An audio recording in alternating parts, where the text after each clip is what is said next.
So I guess I could be completely wrong. Maybe it's just it depends on where you're raised, where you're, you know what I mean, and the relationship you have with somebody. But it doesn't mean just because you have a physical relationship with somebody as a closeness, that energetic relationship of those words could have far deeper meaning than you ever could understand. That's what I'm hearing. Yeah. There's also like a big in the world that we live in, whether we like it or not, there's boundaries between different nations of people due to the history of the world, right? So me and Swarthy can freely and abundantly talk to each other in a certain way. But if you were to come try to talk to us in specific ways, whether you have a good heart or not, it could come off a certain kind of way, right? Like, Right. same way if I was in Redneckville or some crazy place. Hey, where's that at, Jay? And name the location for me real quick. Nah, I mean, the reason I like to use rednecks as my example of white people is because they're usually the closest to normal people. You know what I mean? A lot of these country white boys they might be racist. I'm not talking about like. I wouldn't say they're racist. Hey, there ain't no two cooler people than a redneck and a black dude from Louisiana. They're the best friends you ever met. But because they work together. 100%. Because you only get a redneck because you're working in the sun. Oh. All right, look, for then will I turn to my people a pure language, right? So once you wake the fuck up, you realize, oh shit, there's something about these words. There's a reason why a pure tongue had to be returned to people, because they were fucked over with these words. You know what I'm saying? Bless. Everybody loves this shit. Oh, bless you. That's why I'm from Louisiana. That's not true for real. Ooh, Helly, come up here. We're going to get a little bit of, I like Helly's attitude. Dang, I would have said the opposite. Mississippi, Louisiana. I like Helly's attitude. She don't fuck around. Bless, right? Now we know. All right, sorry. We know blessed to be what we think it is, right? But it's to consecrate by a religious rite, right? Make holy, give thanks, all that bullshit, right? But it's really hollow with blood, marked with blood. Originally a blood sprinkling on pagan altars, right? This word was chosen in only English Bibles to translate Latin benedicere, right? And Greek eulogian, sound like eulogy, right? Both of which have a ground sense of to speak well of, to praise, but we're using scripture to translate Hebrew Burke to bend the knee, right? Worship, praise, invoke blessings. L.R. Palmer, the Latin language, writes, there is nothing surprising in the semantic development of a word denoting originally a special ritual act into the more generalized meaning to sacrifice. Worship, bless. And he compares Latin immolare, right? Or immolar, immolate. You got to sacrifice things to get blessings. Yeah, don't you? Right? And then when we go to what he compares it to sacrifice, kill as a victim, right? To sacrifice and bring it as an offering. In the general sense, kill, slay, to sprinkle with sacrificial meal, right? It sounds like all the things that happened to Jesus.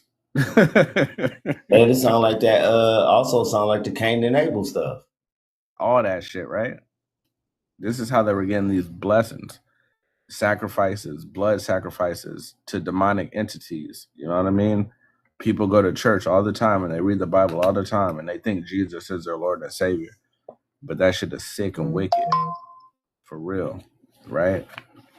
It is. Then you got we talked about persons, right? The term may include artificial beings. So now you got to be like, yo, what puts me in these positions? Put a 1 in the comments if you ever seen a document or anything that said that where you live was a residence.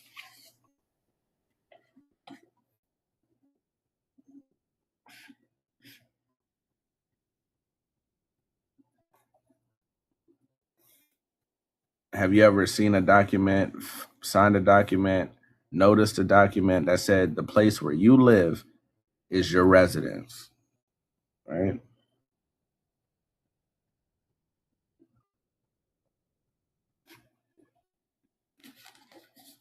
Oh yeah, everybody's a liar. You know, there's only a few people telling the truth, but I know you motherfuckers. Oh yeah, I forgot. Y'all might be busy. I was just about to say y'all niggas lying. You know damn well the mail address to current resident, right? Same difference. Resident. Have you ever been considered a resident or your house been considered a residence? Right? Or you applied for a job and it says, "Are you a resident of the United States of America?" It doesn't say, "Do you live?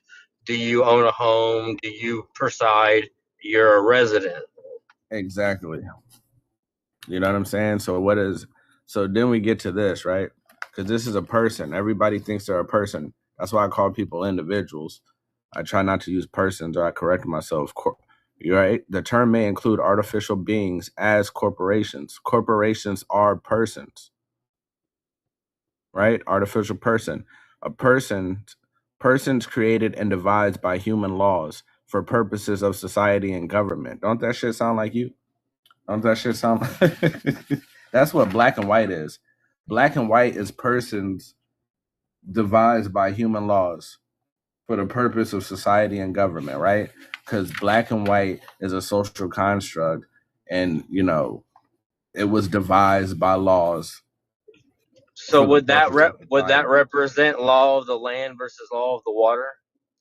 No, so this wouldn't really matter. This is really just like a social construct in general. Just what is it called? Oh man, I can't think of what I would want to. It's a caste system. It's a caste system, right? So I guess it's more so for the land, right? But you But know, that's what I'm saying. Like, right? And so let's say, when you have a caste system, it doesn't matter if it's on land, because if people operate under the okay, caste system on land, right, and we get on the sea, I'm gonna treat the lower class in this caste system the same way on sea that I would on land, unless we're all buddy buddy on the ship because we've been out there forever and we just trying to find land because you know we're hungry and we're starving, right? okay, Persons okay, created and devised by human laws for purposes of society and government, right? So that's that bullshit, right? That's like that. That's colorful people, right? Let me see. Okay, there we go. Right, residence, the place where a corporation or other enterprise does business or is registered to do business, right? So are you or are you a corporation? Are you or are you artificial? Are you an artificial person, an entity such as a corp? Not just say that, Rashaud. You know what I'm saying? They Are you zombies out here. fucking zombies out here? You feel me? Are you or are you an artificial person, as in an entity such as a corporation created by law and given certain legal rights and duties of a human being, which is a monster, a being, real or imaginary friends, who for the purpose of legal reasoning is treated more or less as a human being, right? the, Being these kind of things is the reason why you can go to court and get sued by a corporation and they don't even have to show up. It's like a business against a business, right? But doesn't it say you have the right to face your accuser? So if you're being accused of these things by corporate entities, why don't they have to show up? Why ain't they ever there? How do you get sued by a state? How do you get sued by a state? How do you get sued by the federal government? We know that the government is a corporation. You know what I mean? Wouldn't it have to be equal? Facts. Look, the rapper Prodigy said you snitch to your government on your brother, when in actuality you should be snitching to your brother on your government. You know what I mean? How do you harm a corporation? Because what are real crimes? There's a difference between crimes and codes and shit. Niggas out here, losing all their freedom for codes, statutes. Not even a real law. Out here playing with people, making shit up. How they drove us out of certain industries. That's how they drove us out of the tobacco industry and the Mary Jane. Mary Jane. Look. So they know what they're doing. They make up laws for corporate reasons. They make up bills and come up with all kind of different ways to keep you out of your rightful status and what you're supposed to be on. You're not supposed to be a consumer. Look, can everybody see the AI summary? It's blurry. No, it's right here on the screen. Oh shit! Hell no. It says debating the social construct of personhood and the artificial person concept. That's what AI said. Now, the TikTok give you. You talking about the one that TikTok give you? Yeah. So is that person versus man? No. So personhood is a nation building concept, right? So all of us who are out here trying to do our genealogy and figure out where we're from and all these different things, that's personhood, right? You're trying to figure out who you truly are, who your ancestors are, your culture. Okay, I got you. Your family tree and all that shit. Not even really your culture, more so your lineage. You know what I mean? Okay, so yeah, some DNA structure. Nah, man, your lineage. Like if I was to say, "Yo, what up, Holy Trinity? Who's your great great great grandmother?" Wouldn't that be DNA though? I mean, you could call it DNA, but do you need a DNA test to know that?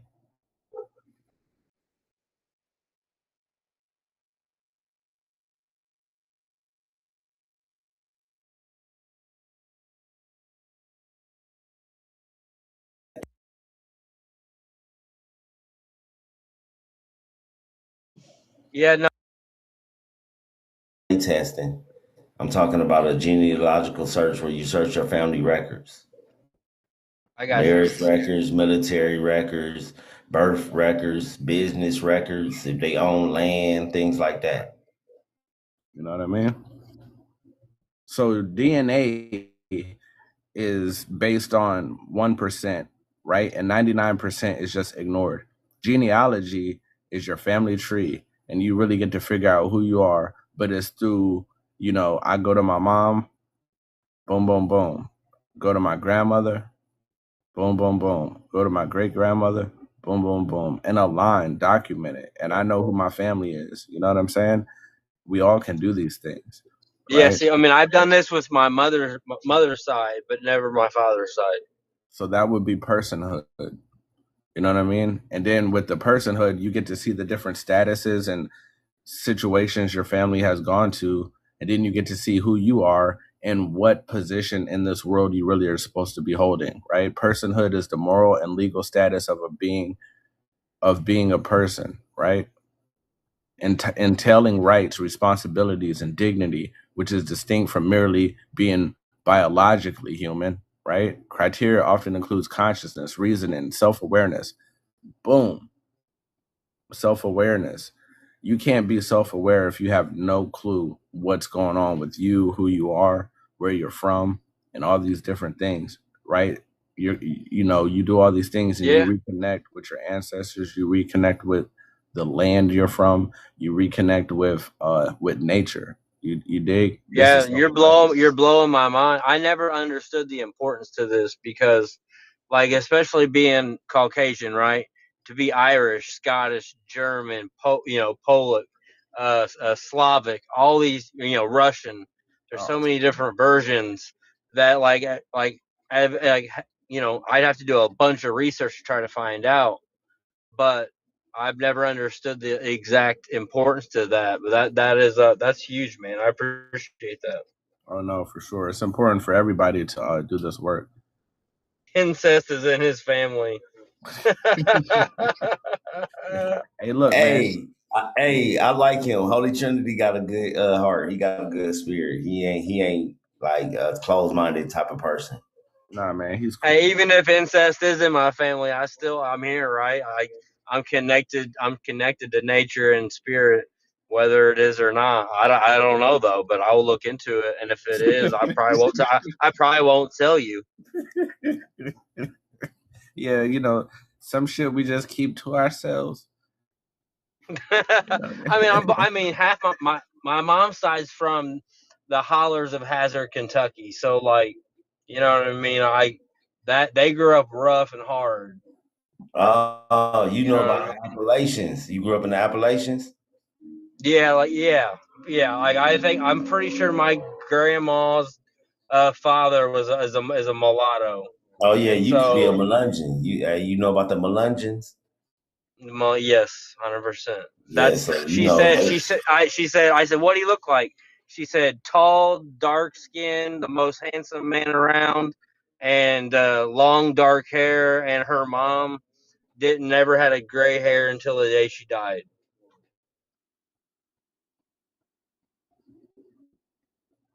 I mean, never had a gray hair. Period. Is what I meant to say.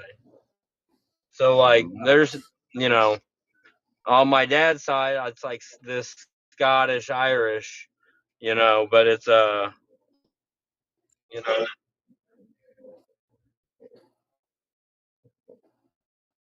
well, see, that's what I need to find out because we came Ohio to Indiana, and so the only Civil War raid in Indiana was at my great uncle's tavern in southern Indiana. And there's I don't know, there's just some weird history with my dad's side.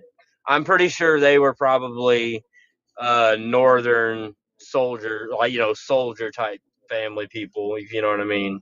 so you saying And your then people was working for the United States Corporation, right? That what you saying? that's what I'm thinking. That's what I'm Because thinking. because That's where that they're was from. the Union was the United States Corporation. That's who won. And it wasn't like this is another thing people gotta stop thinking. That was not a physical WAR. That was more of a corporate WAR. All those But see, pictures like what they show you of that's that is yeah, all like yeah. soldiers standing in front of tents and stuff. Where's the battle footage? And they had cameras back then. Well, that's so crazy because what's wild is the first prison camp for Civil War was brought to Indianapolis, where I live. Like, there's no reason for them to go from New York, Pennsylvania, all these different battle. Why would you take them all the way to Indianapolis for a prison camp? It makes no sense monetarily. That never made sense to me, for one. Indiana's got a lot of weird history, Facts. Yeah, Indiana. I lived in Indiana. I already know it got a lot of weird history. That's the but good and bad though. Like that's I think it like the has. heartland. What they call it, the It's got heartland. ancient. Yeah. It's got ancient history, but it's been corrupted. It's a lot of mounds out in Indiana too. A lot of mounds that people don't discuss. Oh yeah, no. That's all. That's my game right there. That's what got me started into talking to anybody in this panels was the mound builders, because I remember asking my dad, "How's this wall in the middle of like we're hunting deer hunting, like this is the middle of nowhere?" He goes, "I don't know. Some pioneer probably built it." And that stuck with me since I was 6 years old. I was like, that shit don't make sense. But that is like that German, like, you know what I mean, like that you know what I mean, that's the side that says we know everything and like we have intelligence. But on my mom's side is more of that Melungeon, Cherokee, ancient Welsh side. That's what connects me to you guys. In my opinion, I could be completely wrong, but No, that's my opinion. you name some. I ain't gonna lie, you hit some points right there when you kind of said on your mom's side, and a lot of melanated people in America are connected to a lot of those groups that you just named. So I can get you, I can understand or understand you on that And point of view. and my real name's Derek. How many people Derek? More white or more black? And he got a point, y'all. He got a point. I mean, I come for 3 seats. I talk shit, but I come with love. Nah, he got hella information. I ain't gonna hold you. That's what I can tell he do. That's why I'm not like trying to go at him no type of disrespectful way or whatever, because we got to start listening to what people say. Because everybody, we all go by the all skin folk ain't kinfolk. So what you think the other side, all of them ain't what you think they are. That's what I be trying to tell people, but people don't really want to catch on to that. Racism, you know what I'm saying, is a Colorism. very powerful thing. And people think Yeah. racism, they were like, oh, black people can't be racist. But it's like, well, do you know what IST and ISM is? Do you know what an ist and an ism is? If you know what an ist and an ism is, then that means anybody that practices race is racist, and they practice racisms. You know what I'm In saying? fact, I talked about this too. They have like in our culture, we're like primed to practice racism. Like we practice racism without even knowing it. We practice racism on each other, colorism. We do dark versus light, nappy hair versus wavy hair. All that foolishness. You know what I'm saying? But I feel But see like what's crazy. Oh, go ahead. Go ahead. hold on. Discernment is healthy.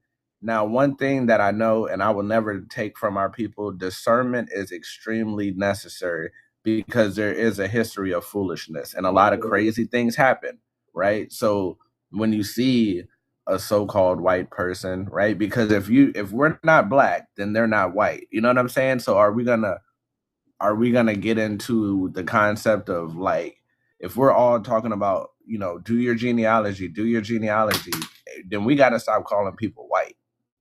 Palm color. No, Yeah, that's the first thing the first live I had with you, I said that. I said, this is some bullshit because the Italians run the world and I ain't Italian.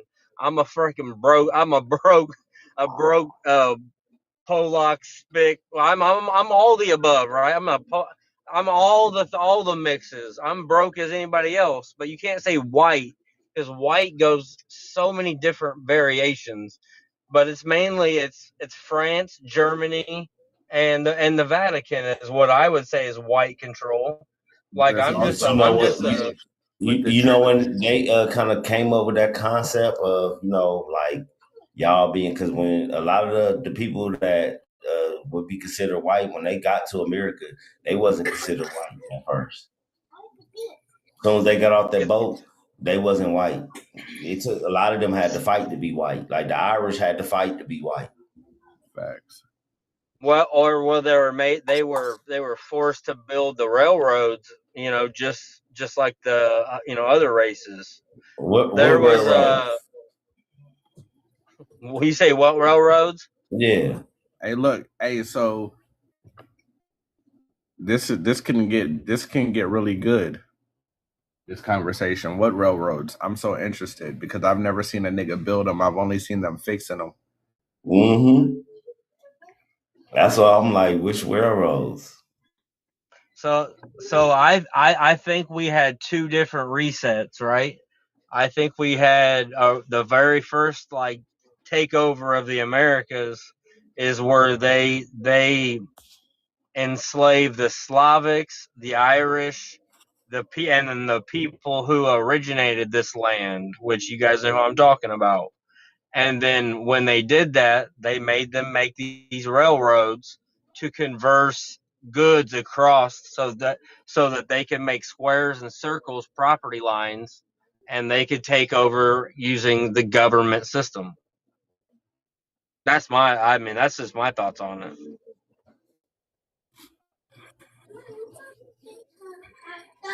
Your silence says I'm wrong, but I mean,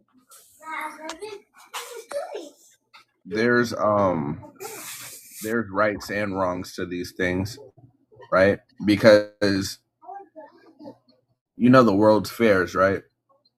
yeah, If you look at the World's Fairs with the kind of technology that existed in just the World Fair alone, they had moving sidewalks and shit. So to think that the individuals that were here already had mosques, mansions, palaces, blimps, and all kind of shit, why would they not have these things? And then if they were building these railroads, why did, like, all right, do y'all remember? All of us seem to be of a certain age, right? I don't know how old Helly is, whatever the case may be. But we all of us seem to be of a certain age. I know Morris is old as shit, right? Why you single me like? Because I don't think like Hey, OLD meaning outliving dummies. Helly, you not 40. Don't come up here lying. I'm 33. Oh, look at she like I'm almost 30 or 40 in a long time from now. Nah, I'm messing with Okay. Yeah, okay. Supreme said Helly old as shit too. All right, fuck it then. She's old. But all right, y'all. He was here with Moses. Facts. They were sharing slippers. Yeah, right, so, Morris graduated with Jesus. God damn, Los. Hey, y'all. All right, so I want y'all to think of something, because you know jokes are funny. Jokes are they're funny, but they have truth in it, right? Nah, because I ain't old. I don't know what y'all talking about. Let me see if I can find something. Right, but jokes are funny, but they have truth in them, and that's what makes them even better, right? When a joke has a lot of truth in it, it gets 10 times better than just a normal ass joke, right? Now, y'all remember back when we used to watch cartoons when we were young, it would be like they would always have train tracks going on, right? And what happened on the train tracks? Niggas would be going tie somebody up. Right? They would tie somebody up, but there was also another one. It would always be people on a train track going the wrong way. And then a train would come and they'd have to turn around and try to hurry up and use that little seesaw train thing. A little hand cart. Yeah. A little hand joint to try to go the right way on the train track, right? Mm-hmm. Yeah. Every time I seen that, I was like, how do they, when I was young, I would ask this question, how do they not know which way to go on the goddamn train track? You know what I'm saying? But why is there these trains and other trains and all these things happening? And then the older and older and older I got, I was like, man, these niggas didn't know what to do because they were new to something that already existed. So they were out there making mistakes. I mean, yeah, it's learning on the fly. Learning on the fly. But this shit was pre-existing stuff going on, man. You know what I'm saying? That's why when you look at them old pictures, the sky be gray as shit. Like, if you look at those old ass pictures, the skies be like milky white. And I don't think that's because of the quality of the film. I believe that that's because there was other shit going on in the sky too. Yep, they photoshopped and that's a whole conspiracy theory called Vanilla Skies. Facts. If you want a rabbit hole to dive into Vanilla Skies. Mm-hmm. Hey, that nigga swore they the rabbit hole king. You heard me? That nigga crazy. Real though. So y'all don't think the railroad tracks are like markers over our ley line? Tell us more. I'm just asking a question because that's what I feel like it may be. And what's over the ley lines? What stays over the ley lines? I think they follow the salt What you line. said? I didn't hear what you say. I thought she was saying the railroad tracks on top of the ley lines. Yeah, I think they are markers for our ley lines. Like they use them as markers now. Build cities over the top of them. If you could pull up my picture just for 1 second, it says something pretty interesting in this newspaper. Railway driven by electricity through the power of swifting running river is soon to be installed and inhabit the West. The thing above it you might want to take down, but it's saying that Swass Cross has been found in more mounds in the Americas than any other continent. That's how I found this article. What But has been found? He talking about the cross up there. The Swass Cross. I'm trying to be. That's on the Cahokia Mounds as well. Yeah, it's called the Manji symbol. Yeah, like the I think Italian is called the Chiro. Like the movie Jumanji. Yep. Yeah, this is the Asians had that symbol and had a name for it. I think way before them. But I just think it's interesting. It says railway driven by electricity, powered through swift running river. So there's clearly power that you can derive from a running river that was able to transfer to that train. Damn, where is to give it energy? There's a dude named the Magnificent or Magnificent that he talks about like the underground cities, but his main focus is like how they were powering these underground cities purely off of water. You know what I'm saying? Right. Yeah, there's something with pure natural water that has an energy. When that water runs, it produces an energetic effect like so many inches above the water, and you can literally, just like magnetism, you can extract that energy. You got the science. I think there's a whole lot of like I can send him who? Oh no. I'm not sure if you know which Magnificent I'm talking about, because there's two Magnificents now. There used to only be one, now there's two. You're probably gonna send it to the wrong Magnificent. I don't even know which one it is now anymore. I don't know who the right Magnificent is anymore. Come on, son, let me get the big screen. Now, this right here is in the 1800s. Who did that? Oh, okay. Wait, hold on. I'm about to say this is a water fountain, but it's not just a water fountain. It also makes tea, coffee, and hot cocoa. So we did this advantage, but we had horse and buggy. We had 3 community water fountains where people can get hot water for coffee, tea, and hot cocoa, and ain't no telling what else was coming out the water fountain. But this is in every city. I found these in a bunch of cities. They all did multiple things. So we had this technology, but we didn't have technology. And look at the buildings. Those are brick buildings. So we built that with horse and buggy. Somebody's been lying. Like a brother. With the white this is in like the 1840s or the 1830s. So like I'm trying to figure this out. How we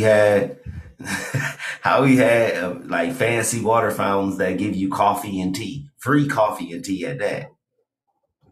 That's so crazy, because about 5 miles from me right now, I got there's one of these still standing, and the town is called Fountain Square.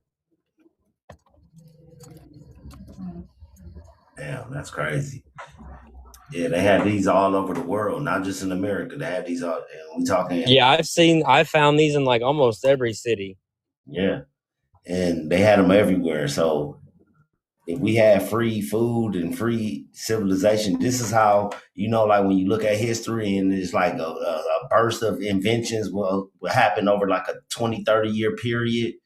The reason why, because they wasn't stressed out about surviving. They had all day to think about the universe and I wonder if I invent something called, I'm gonna call it a phone, and then I'm gonna call somebody that's not even in the same room with me. And then when I call them on the other end, it's gonna make like a ringing noise. To even think of some shit like that, you had to have a lot of free time. Yeah, you couldn't be at war every fucking day. Yeah, you couldn't be worried about paying some bills and rent and shit. Trying to invent the rent and shit. And the traffic light and all these inventions that got invented within a 20, 30, 40-year period. It was just like a outburst of inventions. That was a time during when people wasn't stressed out about food. There was free food everywhere. Trees with fruits from like all over the world was here. The Hanging Gardens of Babylon, that is meant to be a bad thing, was not. It was a good thing. It was free food for the people. Mm-hmm. Now you ain't got to stress out about the way where you go and find your next meal. It's free. You can just go grab an apple off a tree.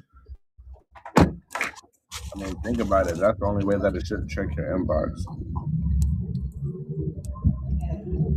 That just show you that we had a different type of society.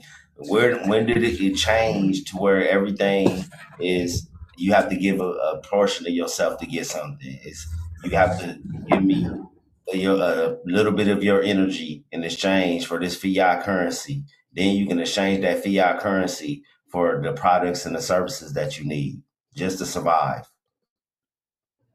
They keeping you so low vibrational and on a conscious state to where be on some superpower X-Men shit. They know that you got powers. The CIA have you as a metahuman. They got you down as a metahuman. I'm skin that has a working pineal gland. It is some others that, on the same level as us. But yeah, it's a few. I ain't gonna say it's 100 because it ain't 100% of us that got these powers. But you use them all the time, but you just don't know how to control them. Hey, I'm gonna have to check that my inbox when I get off of here because I looked on my computer, but it won't let whatever that first message is pop up. I can only see what you typed, but I don't know what the other part is yet. I'm gonna have to wait till I get off of here. Yeah, they want you to think that we in the pinnacle of creation and the pinnacle of inventions and the pinnacle of technology. All this technology, low vibrational. This cell phone we currently using is probably giving us the big C. We ain't gonna find out until about 20, 30 years from now when they come out with them lawsuit commercials. If you had a cell phone between the years of if you held your cell phone up to your face and your butt cheeks fell apart, yeah, call us at Hubert died. You know what I'm saying? Yeah, we don't know yet. We ain't to that. We ain't made it there yet. But I'm pretty sure that's gonna happen. Hey, I'm willing to bet you. If it happens with anything, it's gonna be with those wireless headbuds. Mm-hmm. And the Wi-Fi router. They said the Wi-Fi router in there cooking you too. It is. We gotta understand that they do use microwaves and they're using frequencies and waves to travel these Ethernet. Hey, wait, hold on, Swarthy. That's TB. What do you don't like me enough to just join my panel and pull the backdrop up yourself? TB don't fuck with me no more, y'all. What's going on? This nigga done inbox me instead of joining the panel. I get it, man. It's cool. You know what I'm saying? I went in a live the other day and I was like, "Hey, TB, how you doing? It's good to see you." Nigga didn't say nothing to me.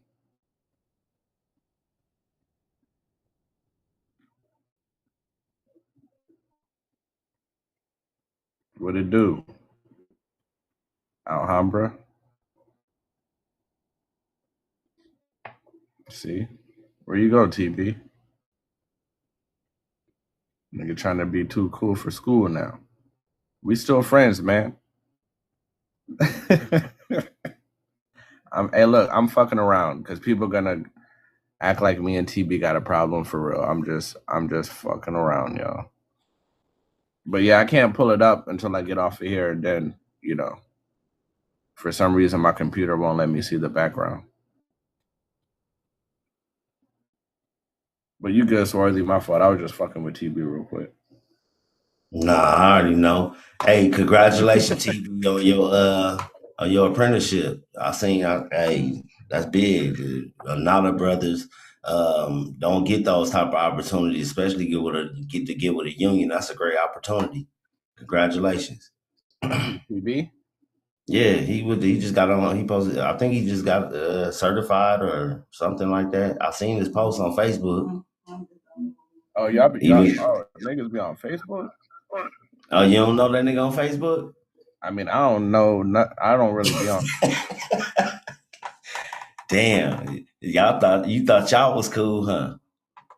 Hell no. Nah, I don't know. TV, he be doing his own thing though. Shout out to him though.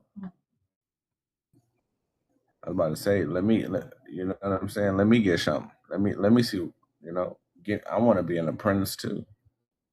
Nah, I don't know. I just like reading books. I ain't really trying to like get.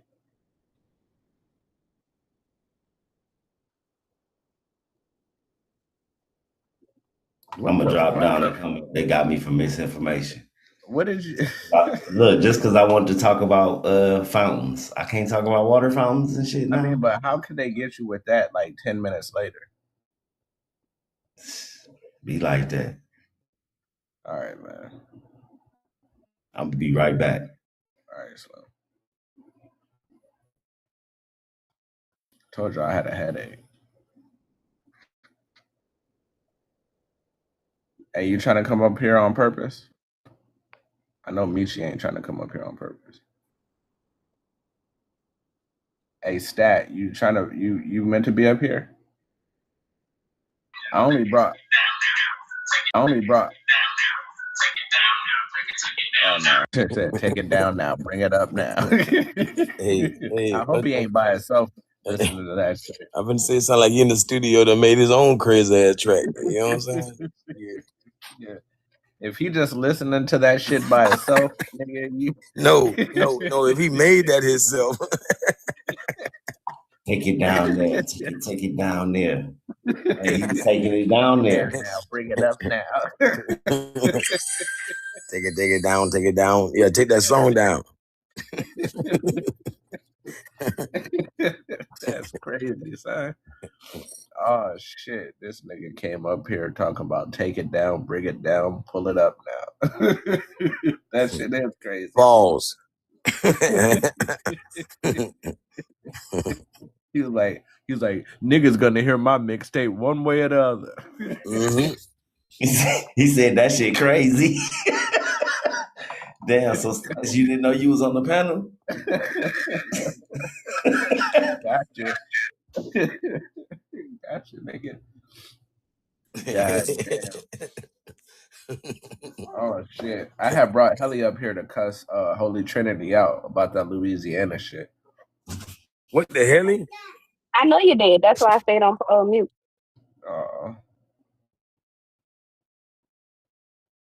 I think I might be getting corrupted, you know what I'm saying, by TikTok. Now, you know, I'm trying to start debates. Like, now I'm just playing around. I just wanted to see what you had to say about that, you know? Because he's from a whole Oh, different walk of life. And, you know, yeah. every week. Well, Go see, ahead. I live up in like the 337 part of Louisiana, so I don't know. It's different in New Orleans. I don't know what else he been in Louisiana. It might be like that, but where I'm at, no, it's very racist. Yeah, I've heard that before about Louisiana. I've heard that there's like like strict boundaries between people. Y'all know, like, but everybody already knows what's up, kind of thing. Because they know who we are out here, and a lot of us know who we are. Like a lot of us grew up in this, so yeah. That's what I heard.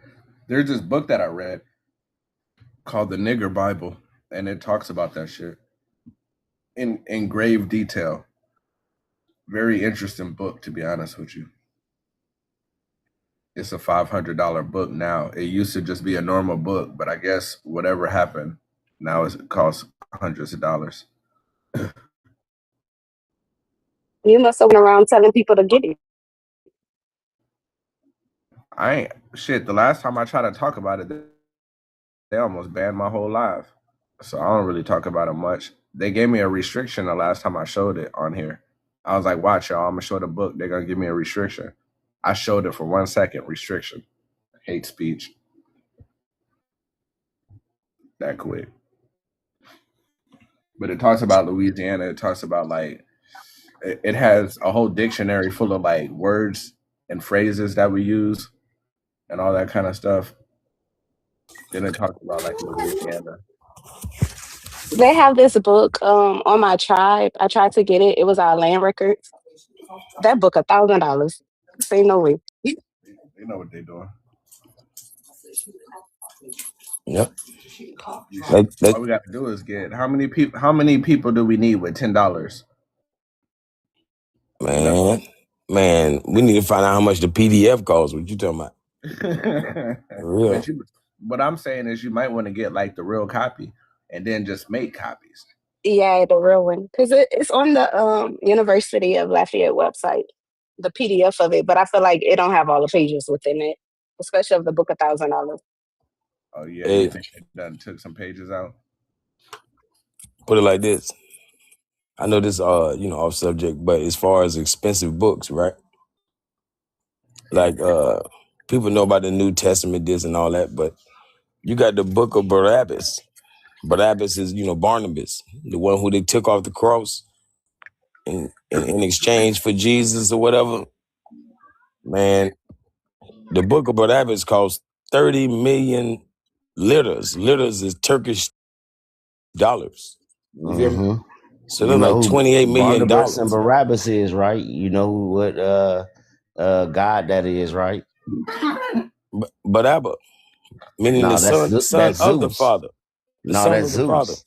Zeus is Barnabas and Barabbas as well. Oh shit.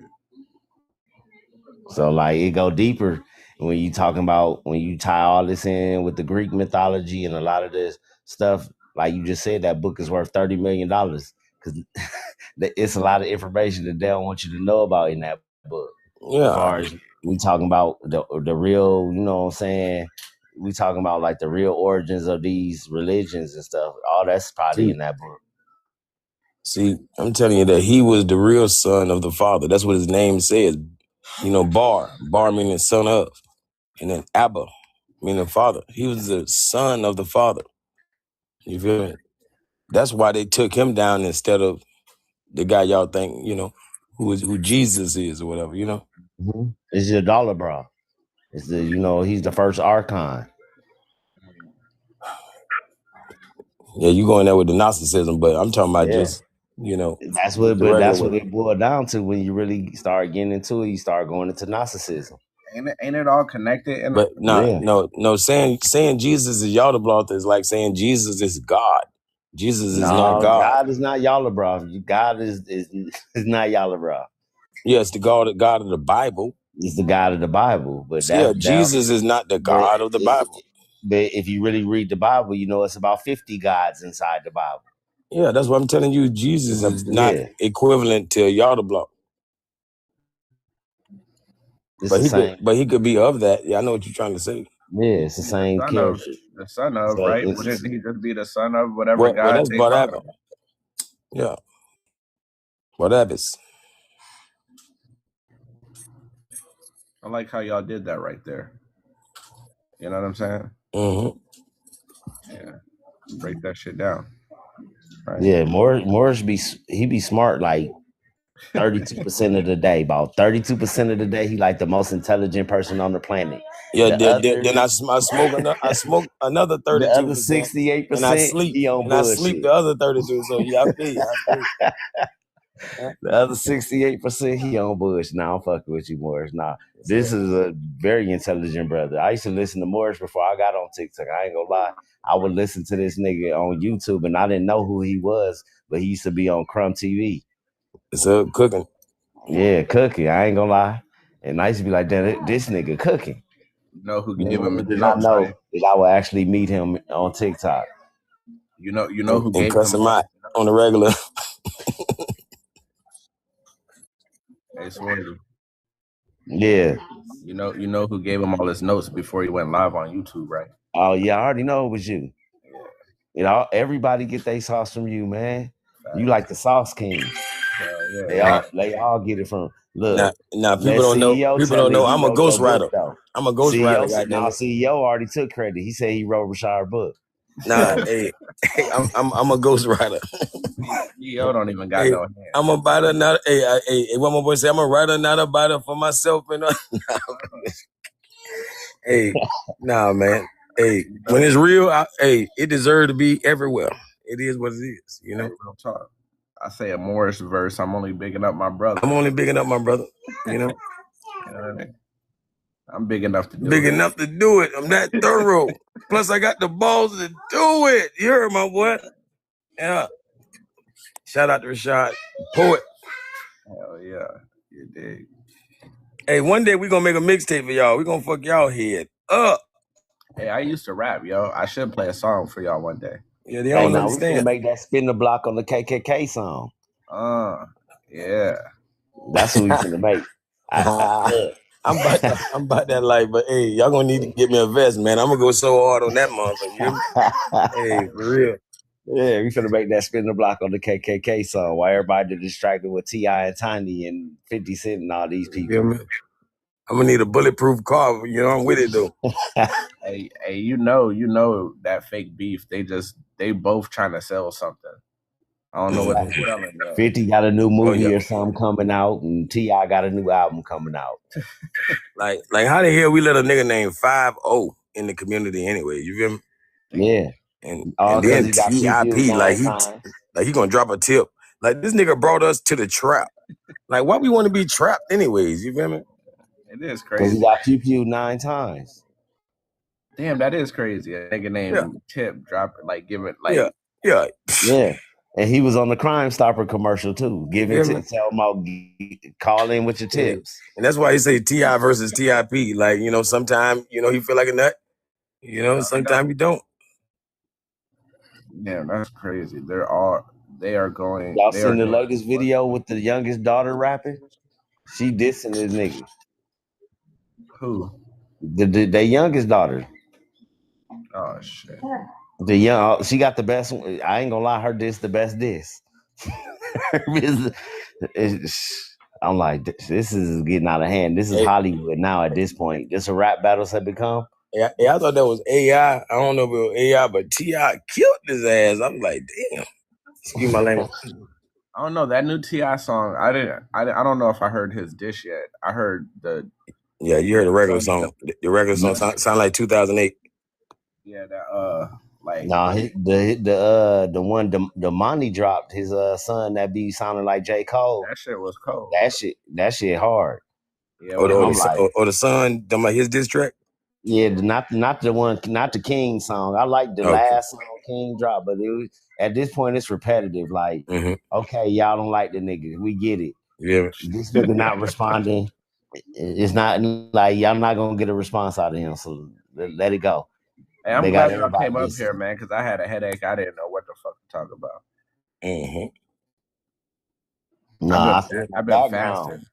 That background, words and spells. And I've been talking about this all past couple days. Words and spells. You already know what's up. Words and spells. Man, sometimes I think I be done making content. Then I just come back like James Brown. Like, you know what I'm saying? Come back on stage again. But I swear I be done and I be done and I be done, but I ain't done. Hey, because it's hard not to get the information to the people. Like, man, for real. It's not giving out the information that sucks. It's like the reciprocation. Yeah, well, that part too. But it's but in reality, it's the platform. Because if it was a better platform that was non-biased, it would be fun. You know what I'm saying? But like getting restrictions on videos, that shit gets old. Yeah, exactly. Shadow banning. Yeah.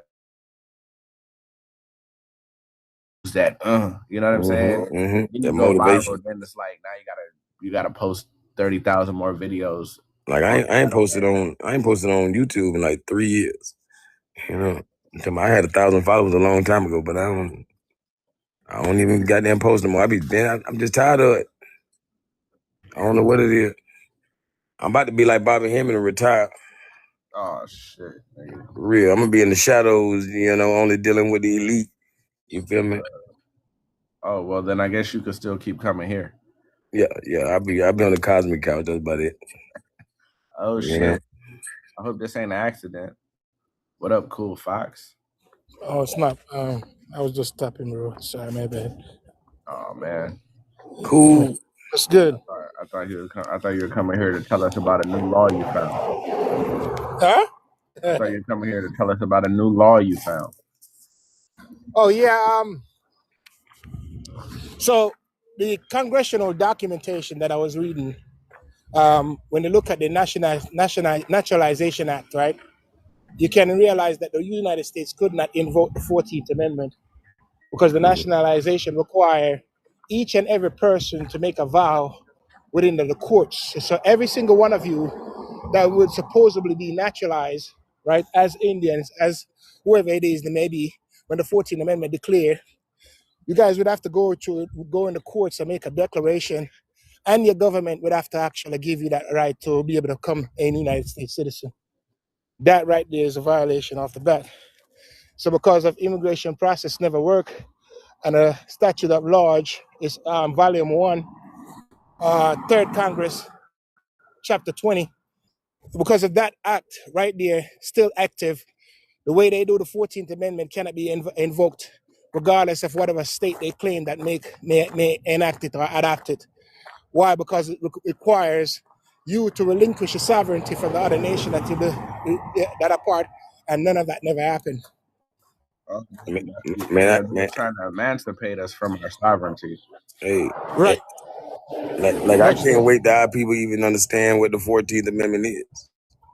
Because I don't think they, I don't like going over their heads, but it just happened on accident. Like we just be dropping this sauce and they don't fully get it. Yep. Like people don't know the 14th Amendment applies to them or not. They don't know what it entails. Like, all right, it couldn't be enacted because of what it requires to be enacted. Like this. The way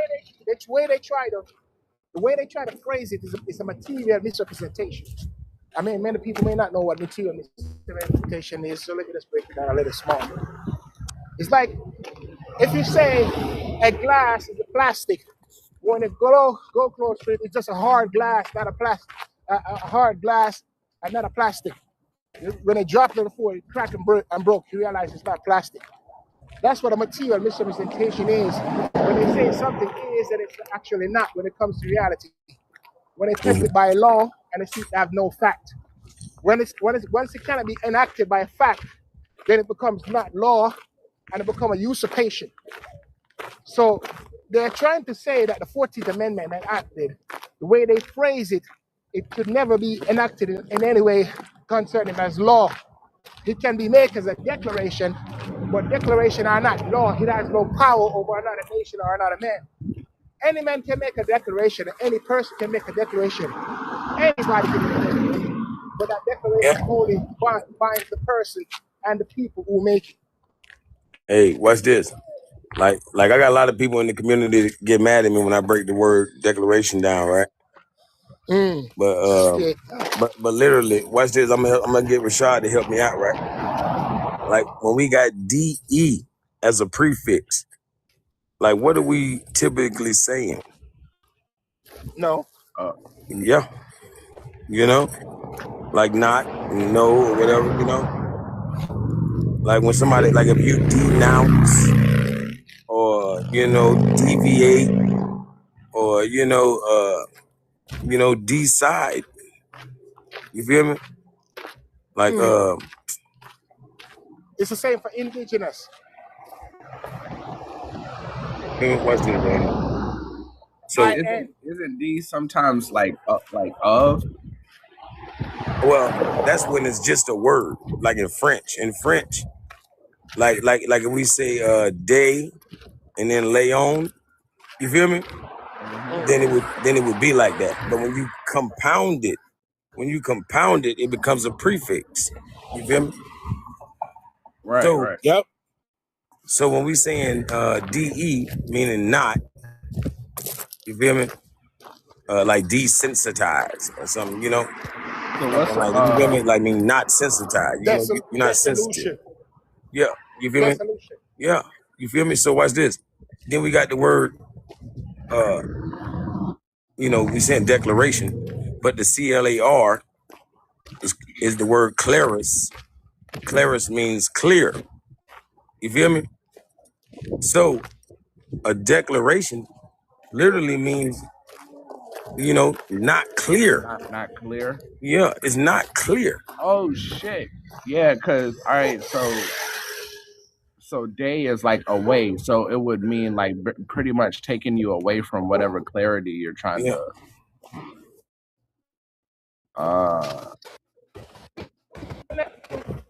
Even if you don't use that context, so when they look at registration and what they are, Damn, Cool Fox, you sound like you Inside the washing machine. You sound like you wading in the water. Oh, because hold on, because I have a headphone. That's why. Let me take it out. Hold on. Yeah, this is great.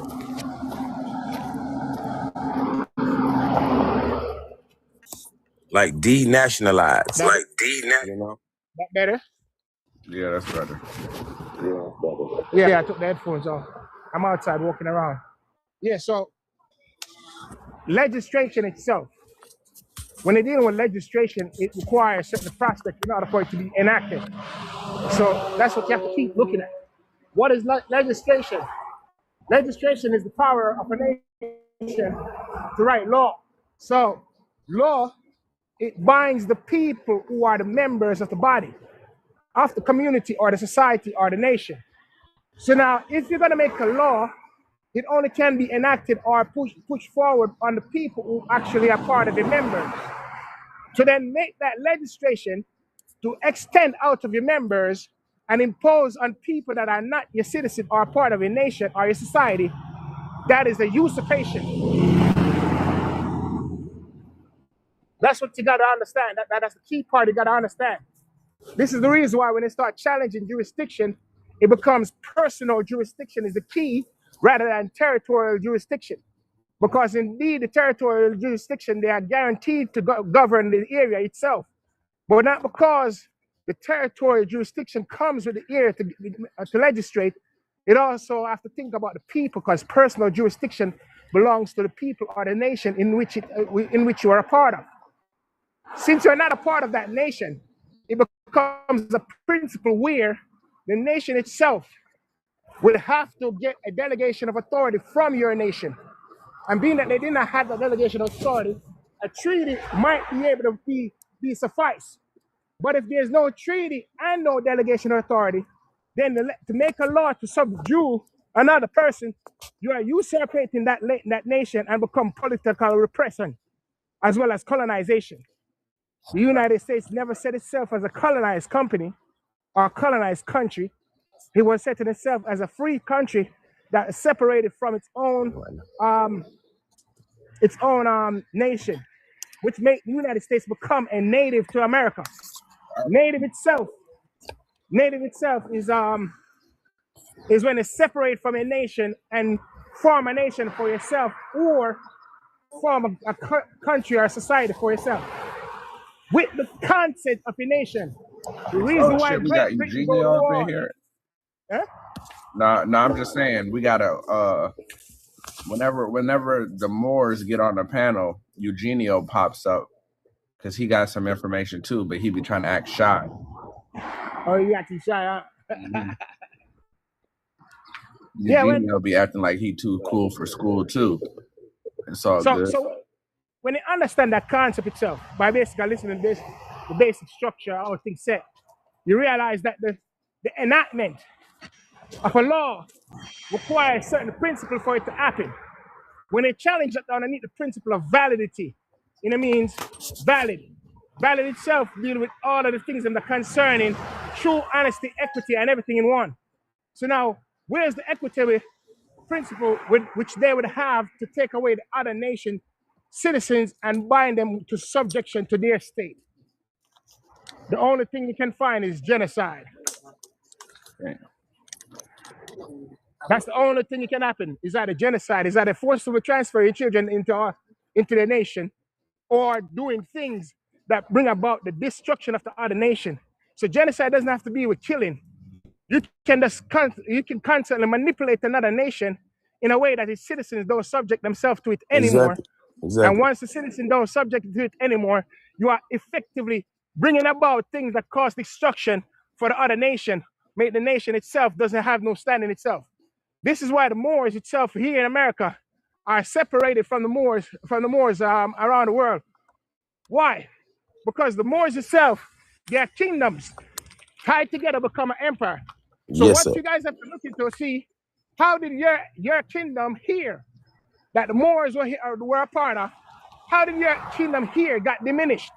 If another nation, no matter what they did to your kingdom, if another nation comes in, destroy, kill the people out, no matter what they do, that nation still has the power as a kingdom. Sovereignty don't diminish just because another person colonize it. Sovereignty don't diminish just because another person kill out the people by genocide. Sovereignty don't diminish just because another person are suppressed. The sovereignty is still there. Why it's there? Because the children that born out of that nation are the successors thereof. And every man have a right to their estate.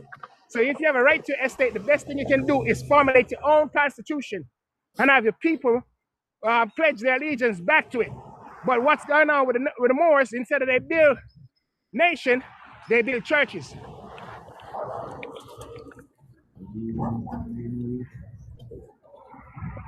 Look at man.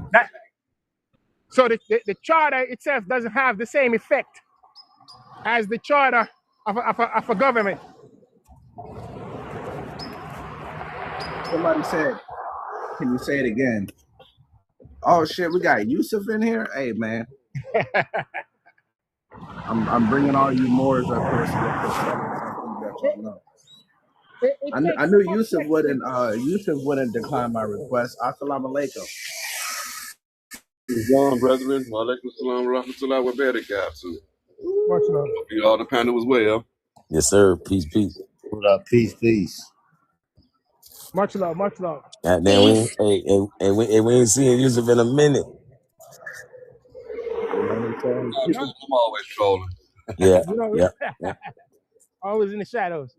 So it's just the principle of what law is. What is law? Many people keep saying land, water, air, but that's not what it is.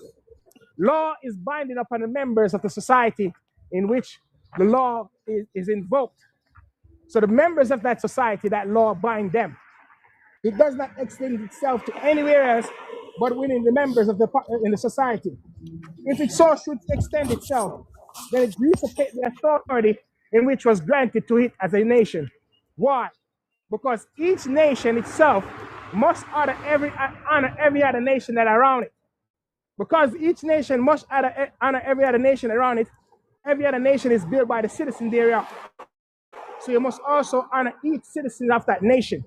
To then manipulate that citizen to not follow honor the law of the nation, you are now interfering with the other nation's sovereignty. It's just like you come and try to tell my child not to follow my laws of my house. Same difference. Because of that principle, the United States of America, when they made the declaration of the 14th Amendment, it couldn't be enacted on anyone because all the people were already tied to a government. This is why the 14th Amendment said, all persons born in the United States and are not subject to a government or foreign power are then hereby declared to be citizens. Why is this cannot be effective? Because the citizens of the other nation cannot be affected by it because it clearly said it in the words. But there's another principle which they cannot. There's another principle in which they cannot overlook, and that principle is the law of nature. The law of nature requires every man to make the vow in order for them to become a citizen. And another principle they also overlook is the principle of Naturalization Act. The Naturalization Act requires a man to make a pledge in order for them to be invoking the United States Citizenship Act. So because of those two principles, the 14th Amendment cannot be enacted regardless of how many states actually sign for it. Because the states would have to show the delegated authority of the other people, nations that gave them the right to make them citizens. Let me cook. Somebody had asked you to repeat. Badu, what did you want them to repeat? Because you said a whole lot of stuff. It'd be a lot to break down on the live. You know what I'm saying? It'd be so hard to grasp all the information in one single live. Key things that you got to look at: legislation, enactment, declaration, nation, naturalization, and law. Once you look at these key things and see what they are, all of these have to be joined together to make the enactment fact or valid. If any one of these things are separated or has not been attained, those things cause the enactment to have no validity. It's just like building any form of like when you create. Let's look at how everything is created. It's a mixture of another thing. It's just like alchemy. If you don't have the proper tool to bring forth bring forth the type of mineral to become certain things that it need to be, then it would form itself into something else. And because it formed itself into something else, it differs from the original content in which it's supposed to have. That's why you have different type of animals the way they are today. Some of them are mixtures of various DNA. And the same thing what's happened with many people's body. You have a certain things that happen with your body when you do certain things. And because of the mixture of eating a certain type of food, you become deficiency in various areas. And with that deficiency, form a different race. Man, bars. That was like a double entendre. Yeah. As soon as you said that, I was like, wait a minute. That goes into so much shit. Mm-hmm. There you go. Now you start unlock a lot of shit, right? I'm tapping in that shit, bro. Get it. You're gonna get, once you figure that out, you realize how law effectively works. So that's why I could use the same principle to take the vehicles that I took out of the city of that I'm currently in. I'm not gonna say it. I took some vehicles out of the city because I checked the laws and the rules and regulations. I require them to prove the delegation of authority. They could not. And without going to the Supreme Court, they released all the vehicles. So I'm trying to get some vehicles released. You know what I mean? Look. I mean, hey, adverse possess a lot of things. Hey, bro, you feel me? I'm trying to get me a house and some other shit. You know what I'm saying? I've seen a whole bunch of shit just sitting around waiting for me to openly and willingly take it over. I've been saying for years right here on TikTok, man. Like when it comes to adverse possession, we need to go adverse possess a whole ghost town. Huh? Why the hell is there? Why is there any ghost towns? Now that you said adverse possession, brother, has anybody noticed Morris Lighthouse recently? Because he was the one that was killing on that adverse possession. Didn't he get him a nice $400,000 crib? Look, he was teaching other people how to do it. I think he got it, made it happen, and disappeared like he should. Adverse possession is not that hard. Adverse possession is not that hard. It's just time consuming. What you can do also easily. It's like a year, almost 2 years, I want to say. It depends on your state. So every state has a different time frame for the adverse possession. But the best option. Yeah, because when I look in it, they said Louisiana was you had to wait 10 years or something. Like it's real hard to do it in Louisiana because it's ash property. Yeah. It go by the state how long, but still, like once you start possessing, you feel me? Then guess what? Every home improvement, so to speak, and taxes and everything you paying, all of that is a lien. You can lien they motherfucking ass, you hear me? And guess what? They gonna owe you. Like ever since Fat Joe came out with that song, and I learned this information, I've been saying, and I lean back. Don't care. That's what we gotta do. We can't just let them lean us. No, we gotta lean back. Real talk. LIEN. You feel me? Hell yeah. Well, my people don't pay property taxes. We have a graveyard in our So you can property, get and they don't pay property taxes. properties quicker than doing adverse possession.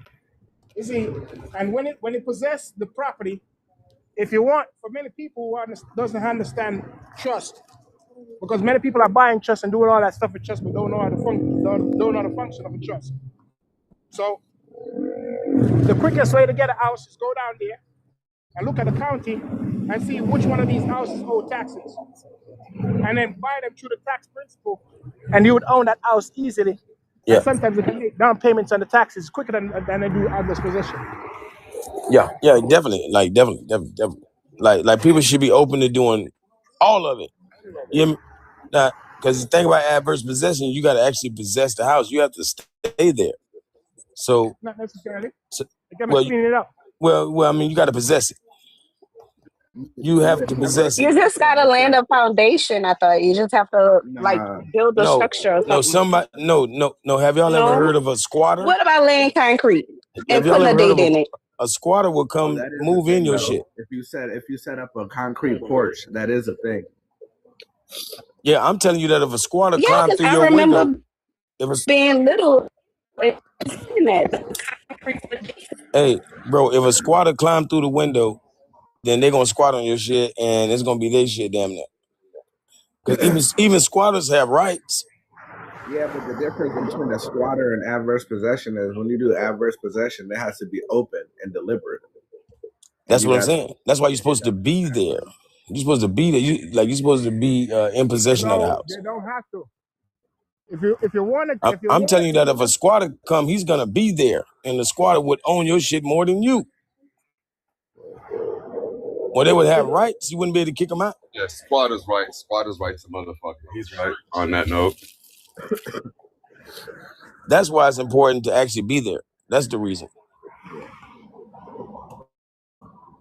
it's not just being there; it's to show extremely that you're there. Mail, doctor's appointment, whatever it is, setting up light. Those things are required for squatters. So what you do for the adverse possession is totally different from the squatters, but the squatters themselves can also be swifter than adverse possession because all they have to do is get 3 months in. Yep. Days, I thought. Yeah, 3 months Yeah. in, So, and they can yeah, stay there. depend on the state. so for a squatter, it's 3 months and you straight. It's straight. That's to pay to move. Man, it's all kind of ways, man. A squatter could come up with a fake rental agreement and god dang it, be in there day one. Because guess what? He gonna be like, I paid to come here. Somebody scammed me. You feel me? I'm not going anywhere. You know, so it's on and popping after that point. I've seen that happen. I know it happens. And then after that, you have to give them an option to pay before they leave, right? Yep. Yeah. Oh, they're gonna pay him to leave. That's the thing about squatters. The only time they get squatters out of there, they pay the squatter to leave. You know? That's unless he been destroying the motherfucker, you know. But if you actually acting like this is your home and you or treating it properly, and you keeping it up, which is called upkeep, then a motherfucker owe you. Yeah, that's the rule of adverse possession. So you don't really have to be there for adverse possession. You can come and just mow the lawn every day or every Yeah, that's month. what I say. That's why I say a lien at that point, because I was gonna do that in my neighborhood to ran down properties. Like I was gonna hurt them a long time ago. I don't know why we didn't. There's somebody doing that shit right around the corner from me. And I Right, Well, don't they smart. but if it Like on my side, I promise you, everybody's on it. They're yeah. on it, brother. See, my neighborhood been gentrified, so I'm too late. I waited too long, you know. But I should have been did it. Like if your neighborhoods have not been gentrified, let me know. We on the way. we're gonna come Nigga fight. What? I'm coming for government buildings and all. Like they said they're not using it. They not using that government building. We taking it. Nah, hey, but that's what really be happening. So that's like I was in Texas, in this little town in Texas, and we used to sit on the porch and we would smoke and drink and we didn't do nothing else, and we were just bullshitting all day, eating Mexican food. And then one day, a bunch of Mexicans pulled up to this house out of nowhere. And all they did was start fixing that shit and they moved in. Nobody talked to them. Nobody asked them questions. Nobody knows where these niggas came from. They just seen that house. I think they just drove past it and was like, oh shit.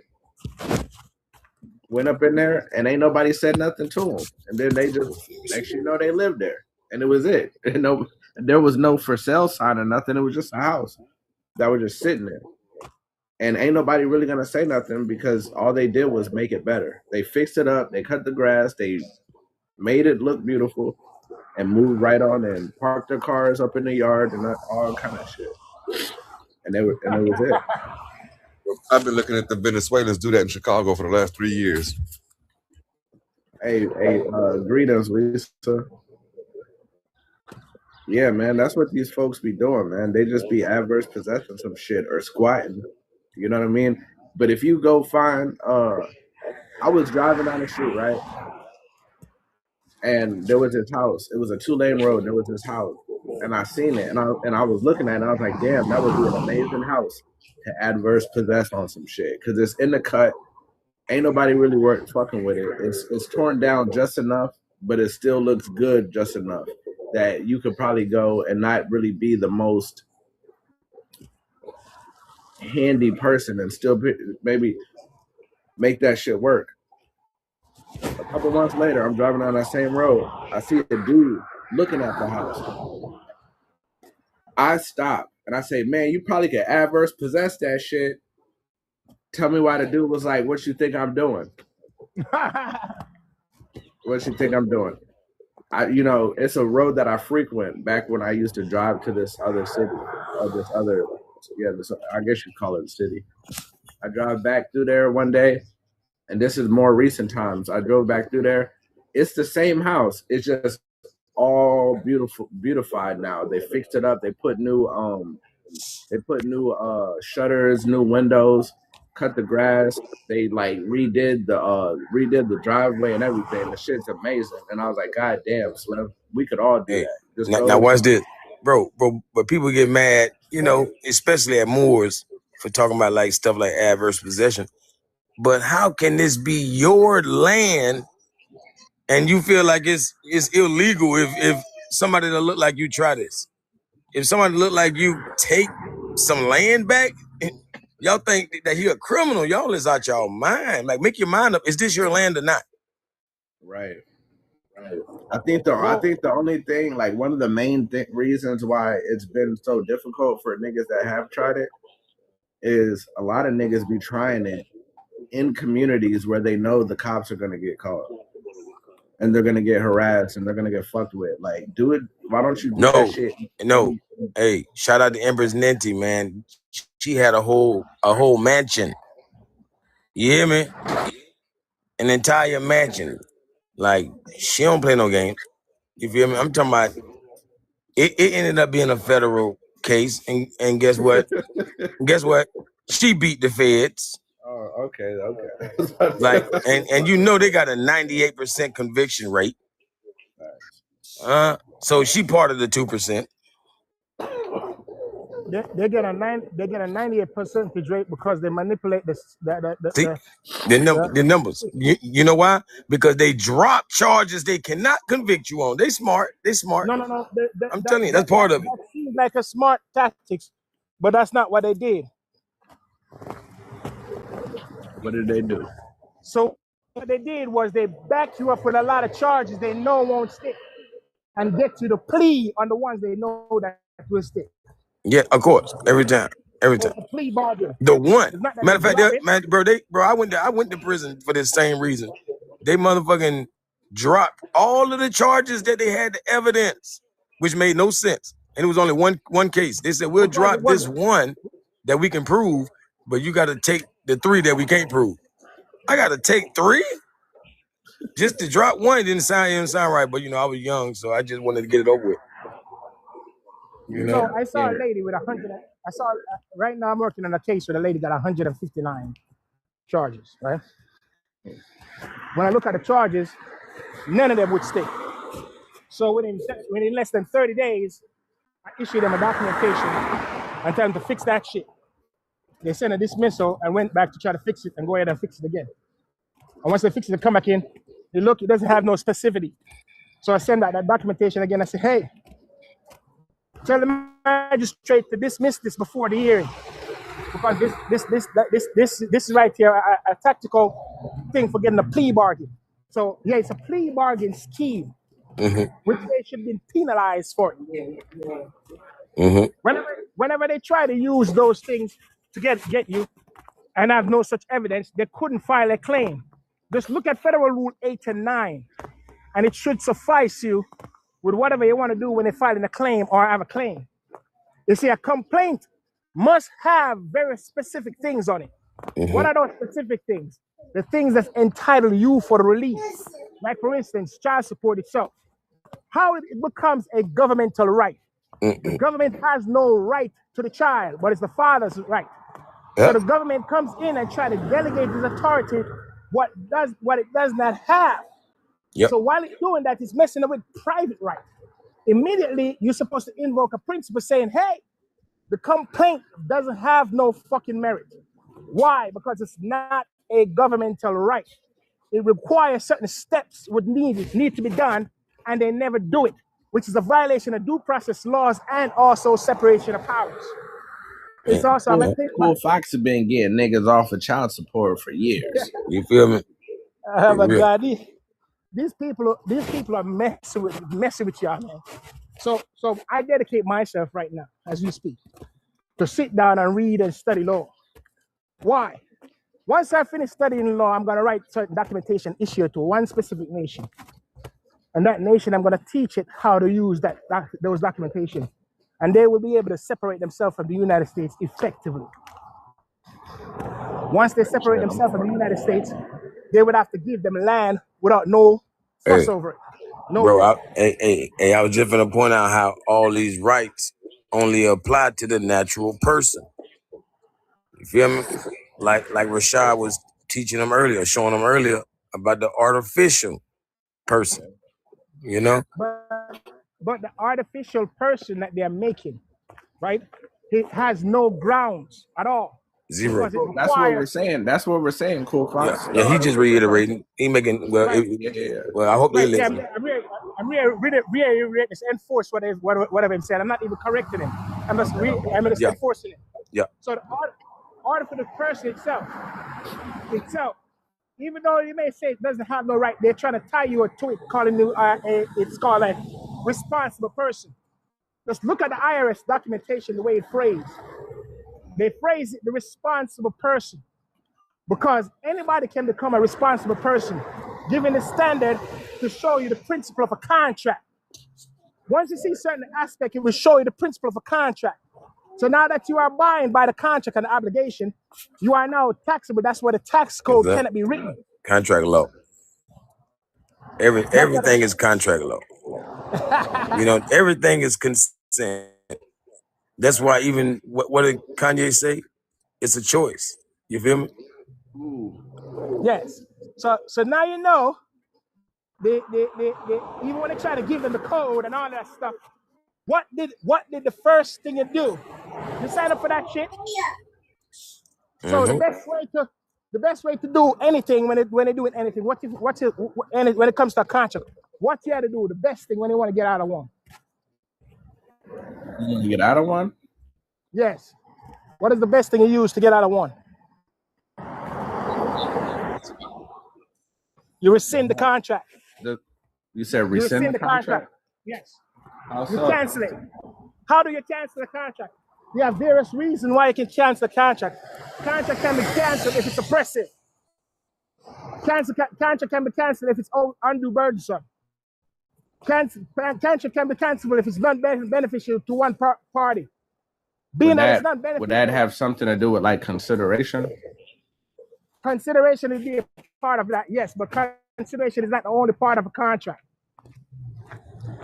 With the United States Social Security and the IRS invocation of it, the principle of benefit is there.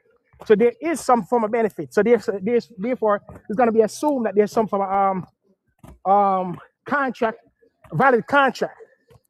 But when you have a nation to support and a nation that you are part of, to impose those principles upon you is a material misrepresentation, because they first induce you to make that error. If you have a part of your nation, you do not need certain thing like that. You go to your nation and let the nation create its own instrument and give you something that you can function. Once the nation gives you something that you can function, every tax you make, you put it back where? In your own nation. Because many of you are not citizens, then you are bound by the obligation by your nation itself. Which means the nation would have to give consent that the taxes go into another nation without authority. That's why they used to have a thing called Indian not taxed. Why? There's different Everybody got excited when they were talking about Indians not taxed and shit. Yeah, it's a different sovereign nation, which requires its citizens to use their own funds and labors to develop it. To then overstretch your legislation into another nation and compel that another nation to pay you taxes is a suppression of that nation as well, which can bring about its destruction, which is considered to be genocide. Technical, right?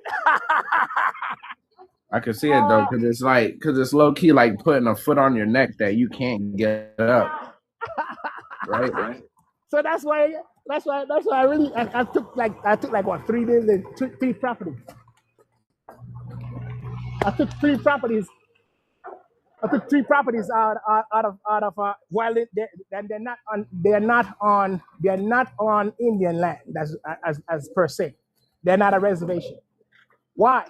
Why is that possible? How is that possible? Validity. When there's no validity to a claim, all you have to do is state your claim and ask them to bring forth the validity of it. Once they cannot present that validity, they have no authority to impose it on you. Any such imposition will become a usurpation and a deprivation of rights, interests, and title of your nation and yourself. So when they come to say Indian country, there's nothing such of a sort inside of any of the treaty. All the things you can see, those phrases are always inside of their legislation. So they don't have a delegation of authority to become a sovereign land to then tell the sovereign that they cannot do nothing but in the territory which they give them. That's a usurpation. Because this land is not theirs. Again, indigenous people have the right to their land and the uses of the land. When you look in the legislation, you see that they say they cannot stop their custom. That means the custom of the nation itself is to constantly using the land in so they fit. Why? Because the nation used to use the land the same way back in the past as how they do now. They travel and they move from area to area, gather fish and develop themselves. So now to then say that you are going to make a legislation to take those rights away from those people, you have to then show that the people have give up those rights in any treaty or any willful act. Since none of those acts is given, no matter where the nation is, they can hunt, fish, gather, or trap, or set up business, organization without being taxed.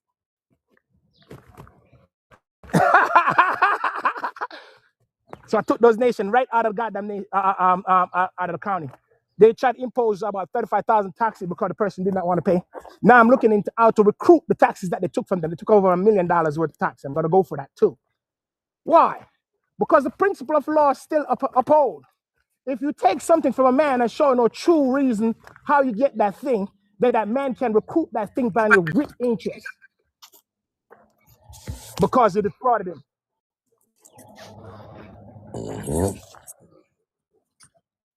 You see why it's important to learn law the way it actually is. That's why when I speak on my life, it becomes different than the rest of the guys, because the rest of the guys believe there's a certain principle that they can invoke, such as, oh, there's no such thing as money. There is indeed a thing called money. What is money? Money is the current Medium of exchange. What is a medium of exchange? Something that you use to exchange for whatever it is that you want to use. Commerce contains the word sex. Since commerce contains the word sex, that means sexual intercourse is also commerce. For funds and currency is considered to be money. So when they decided to go ahead and invoke their laws on a prostitute, they have no such right. But the prostitute does not understand law. If the prostitute ever understand law, every single person that they invoke the prostitution on decided to interfere with their contract. Because it's a commercial contract they're doing. Watch this. Like, look at that word. Like we say, prostitute, prostitution, right? Like, we got to break these words down. Like, what's the prefix? Huh? The prefix is the word pro, right? It's pro. Pro meaning for. It means for, F-O-R, right? And then, of course, when we got prostitute, we got restitute, we got destitute, we got constitute. You feel me? So you literally, like you literally have to be in prostitution of the Constitution. You feel me? Yeah. Or you will be destitute. You feel me? Yeah. You're either gonna be destitute or you're gonna be prostitute, of the Constitution. You feel me? So it's like these words be going like different places because people dealing with that connotative. Like prostrate or prayer, prostitute, prostrate. Like, wonder if there's a connection in that. Man, the first thing I need to do, if you guys separate yourself from the study, Well, the pro is there. The pro is the connection. The prefix. Just look at the guys that you guys are listening today to. You're listening to Yusuf, you're listening to Rashaud, listening to me, you listen to Morris, right? So when you listen to us, do you think that we just get our knowledge just by a click of a finger? We separate ourselves and read, man. That's what it is. Now, but when you read, you start looking for things and it will come enlightened to you. The first thing I would suggest to any man to read is to read for definitions or word constructs or languages. Once you understand the principle of what language is and how they derive and what power it has, then you will know how to navigate. This is the reason why the United States try to manipulate people. Do you know in the Constitution, the power would have to be delegated to any nation or any people to the United States in order for them to invoke any law on you? Look at Amendment 10. So that show you that the principle of what? Derived. Now, if the power is not derived, and then they use it, and then you choose not to say anything, then you are consenting to that. But the moment you raise an objection, then they would have to show the validity onto why they believe that you are able to that law. So, think about it like this. What is a governmental right? A governmental right is something that is delegated to it through legislation. But if that legislation is created without a delegation, then that legislation cannot be enacted. Why I said that? Because in order for the legislation to create it, somebody would have to delegate that authority to them. They can't just unilaterally go ahead and make it. So when they talk about parents, that is a natural right, which will separate that from a government activity. That derived power, which inherit by all men through the principle of nature, not government, not anyone. So in order for a government to make an enactment over it, a government will need the people of the nation itself to delegate that authority.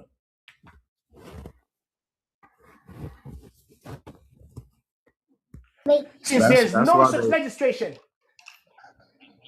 You said they need the people to delegate to They need the people to delegate the authority, huh? That's why they try to talk us into putting them in power all the time. Yeah, because see, I read something saying that we the ones who authorize the Yes, that's where they Constitution, come the and people. talk about. I mean, it's we the people. You feel me? That's why We the people, because we the people. When you say Not we the people, necessarily. they You count got to us think as a about how collective. a nation form again. Right. And that's what the usurpation is coming from. Why I said usurpation.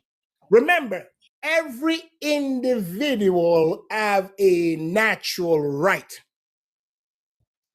So every individual have a natural right. So try to think about who are the individuals that actually form that constitution. So which in order for them to constitution? form that constitution, Because there was 2 constitutions. whichever constitution we want to talk about, doesn't matter what nation, Definitely we the people. Why? doesn't matter what nation it is, whichever You said there's 2 constitutions. nation Yeah, definitely 2 constitutions. What are like? But you're not talking about. You're not talking about the. I'm talking about the original and the de facto. Right. You're not talking about the organic. You're not talking about the Articles of Confederation. Let's go to the same time as the Articles of Confederation, 1787. The Constitution for the United States, but it's not the Constitution of the United States. Right. So there is 2 variations of it. Because the Articles of Confederation, you can tell when you read it that the states were pretty separate. But the Articles of Confederation was based on them trying to work with each other. But they also talked about warring with the Indians. Who are the Indians? When they use Indian in that in the Articles of Confederation and warring with them, who are Indians? The people that wasn't a part of the five civilized tribes. It was plenty of them. So all of them, everybody who wasn't a part of the civilized 5. That's just what it was back then. And eventually it became the six tribes. So Indian right. is a misnomer. Yes. Right. Mm-hmm. Yeah. Right. Yep. So like we've never seen a document where they call themselves Indian. Right. So Indian's a misnomer. It's really about so that's why personhood, right? Hey, Cool Fox. Yeah. You about to show something? All right, yeah. Hold on, I'm gonna put you on a big screen. Dad. Do you need to be on a big screen, or is it just a video? Yeah. I mean, yeah, because it's gonna be too small for them to see. All right, let me show you what it is that you guys are missing. Let's go to John Bouvier first, because John Bouvier is a little bit more easier for many people to find. So let's go get his dictionary. What you are looking at is nationhood. That's the first thing you need to look at. So now, the reason why they could not say what they're saying to a person who understands nationhood, right? They can't say to people who understand nationhood. They only say to people who don't. So let me show you so you can understand. Nation or state are independent body politics. So for the 13 nation, the 13 states that come together, there are 13 different nations. So when it said the Constitution itself, it's binding onto those that are actually part of it. But let's say that was the 13 different nation was all British subject according to their documentation, right? Then all those British subject were considered to be white men. So that means those white men, British subject, that's their constitution. That's their constitution, and it's binding unto their citizen. Now, society of men united together for the purpose of promoting their mutual safety, not the world mutual safety, but their mutual safety and advantage, right? by joint effort for their combined strength. So you cannot just say, all right, then I'm making a nation and then every fucking body is a part of it. It's impossible. That's not how a nation formed. Would you agree that the so-called Black American are not part of we the people? Yes, that's exactly what I'm trying to point out. That's exactly what I'm trying to point out. I'm trying to point it out, but I have to give you the background of it so you can get a comprehension when I start saying it. I agree. I just wanted to make sure I was on the right track. All right, I see you. So, but every combination of men who govern themselves independently of all others will not consider a nation. That strictly show you now that it doesn't matter in itself. Like gangs are not considered nation. Pirates are not considered nation. Right? Now, cartels are not considered nation. You see what I'm saying? Those things are not nation. Corner men are not considered nation. Right? So to constitute a nation requires certain various strict things. So, for example, who govern themselves are not nation. Constitute a nation, another ingredient is required. The body thus formed must respect other nation in general. Each of their members in particularly. So in other words, every people must be honored. So you can't just get up and say, oh, well, I'm in your state, I'm going to make you my fucking citizen. Oh, you're in my state, so when the children born, they become my citizen. That's not how that works. All right? That's not how that works. So you have to respect it in particularly. Such society has... That's more like coercion. There you go. Usurpation and colonization, as well as genocide and torture.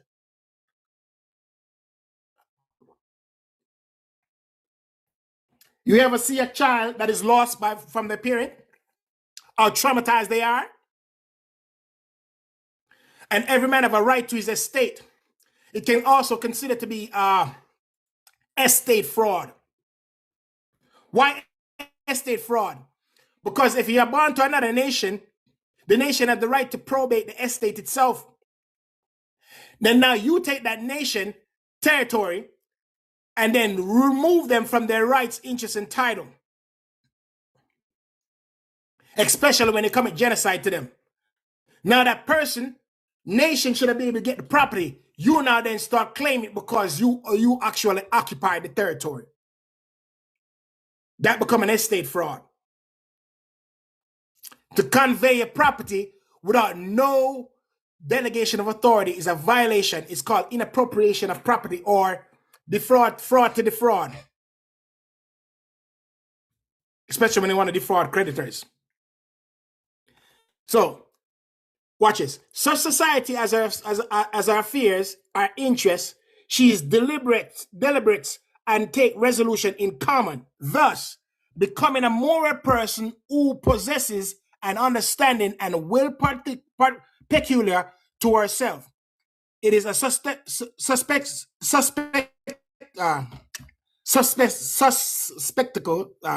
Sorry about that. Of obligation of rights. And you can find it in the Vatal. Vatal is the law of nations. You learn that from that various books, and you can find them in all these other books right here. And legislation. This right here is Peter. Is a Peter, I think it's 2 Peter 5. Anyways, it belongs to the government to declare whether they will consider a colony. Now, what is a colony? Is when a people separated from its government to bring resources for its government. So each nation that you see that was formed, those were British subjects that sent out as settlers to various areas of the land. Those people that you see come as settlers, they are the one that separated from their nation and become the 13th colony. But remember, Britain is the one that sent them out, so they actually came a colony on the will of the government. But watch this. When they separate, which has thrown off the yoke, the United States threw off the yoke of the mother country. This is why you know now, native, when you hear the word native, they're not indigenous. And this is the reason why Native need federal recognition on this It's land. because they threw off the yoke. Ah, you get it? Oh shit, cuz. They threw off the yoke. They some bastard children. Damn. So settlers, the word settlers is another word. That settlers are not an indigenous set of people. They are also considered to be native or foreign people, which constitute the word political power. Remember, nation have different political body, right? So when they separate as a colony and come to another territory, they are colonizing that territory. What they're doing, they're exercising their political body power over the territory of the nation, showing you the effect that they weren't taking people from other places and bringing them here. Let's look at the principle of colonization. Let's use the word colony first before we actually go to colonization. That way it would stay in pretext. Now, when you look at the word colony, a country or area under full partial political control, just give you the principle what you just read. So now show you that the political power that they use, it was not actually people they brought here. It was people that they come to take over the area. Yeah. So show you now that the settlers that came here actually colonized the indigenous people, showing you now you start looking to who is the people that they actually colonized. If they were the other natives that they claim, why they weren't in chain and it was us. Hey, and you can't spell colony without cologne, as in Cristobal Colon, you know, who they call Christopher Columbus. You feel me? So yeah. So it's really the Cristobal colony, because people don't know, unless you really do your research, that Christopher Columbus had a crystal ball. Like they trusted in the crystal ball to find the way here. That's why he don't know where the hell he was going. You know, he was headed, like Christopher Columbus was literally looking for Japan, huh? But what did he feel like he found? He thought he found India. I think they write that in the. Let me tell you why. I think they write that in history to try to manipulate us. Let me tell you why I said that. Because it's dark. Because you see, Christopher Columbus came from Columbus was an excellent navigator. He was an Thank you very much. That punk wasn't lost. And then he had the boys helping him. No, he was literally, bro, he was headed for Japan. No, listen. So why did he never find Japan? So look, that's kind of a misnomer. He was sent by this organization called the Order of Santiago. These are Order of Knights, and they sent one dude named Vasco da Gama to India, aka Hindustan. India wasn't called Hindustan during that time, so he wasn't sending no niggas to India. So I don't know where you get that from. And I can show you. I can show you. Do it. Let him do it. I agree with Cool Space and Swervy, yo. Christopher Columbus was not lost. He didn't think he was going to Japan and landed in India and thought he was in India. That's all cap. Yeah, that's cap. I mean, if you read the Papal Bull, you could see that he wasn't lost. They said they spent every penny that they had, and they were willing to spend every penny that they had to make sure he had everything he needed to get to this newfound land. The first thing you need to know, with Christopher Columbus, who was on the ship with him. The person that was on the ship with Christopher Columbus is a person that learned a lot of languages. I know a lot of languages. And that person also studied in the principle where there's a city called Biblios. Biblios was a city where the Phoenician was. And the Phoenician and the Canaanites and all of those people are already understand the navigation of the sea, as well as the Moors. So you got to think about that for a second. Once you understand that, then you understand that what they are trying to paint for you is a lie. It's a deceptive lie. Why? Because he's an excellent navigator with a very good interpreter who understand principle of language. And if he understand the map and all that stuff, in order for their verge to go forth, it would have actually done more properly. So in other words, they came to an area, The only thing I could say, if you consider could be lost, is maybe a storm put them on the wrong area. But trust me, you will be able to navigate back to it because they were using the principle of the ancient times, the star alignment to follow certain things to make it where they were going. So there was no lost bullshit. It wasn't a lost thing. They were already learned by the people who were actually with him and the people who actually send them out. They already know where the place is at. There are various things they're not even telling you. Oh, you never hear about this guy majority of the time in school. Let me show you something. This guy who came here in 1117, this man came before Christopher Columbus, right? How did he know about the... Look, you see that number 1170? That's when the same year is the group that I'm talking about, Order of Santiago, that was created in Leon, Spain. And their job was to unalive the Moors. Their patron saint, his name was Santiago Matamoros. And they funded Christopher Columbus. Isabella didn't have no money. She was broke. She was broke. The Spanish crown was broke. They got the money from the Order of Santiago. These are the Order of Knights Templars. And this Order of Knights still exists right now. Yeah, they still exist. The basic structure of what our things are, you'd understand that these people weren't lost. These people were purposely doing what they're doing. They already learned from various ways how to get certain things. And all those minerals for many centuries over there, they know where it's coming from because of the navigation of the people that always bring it over there, right?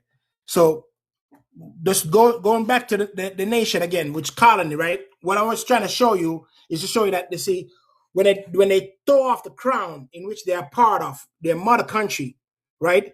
And as an independent state, that's exactly what the United States did with the 13th colony.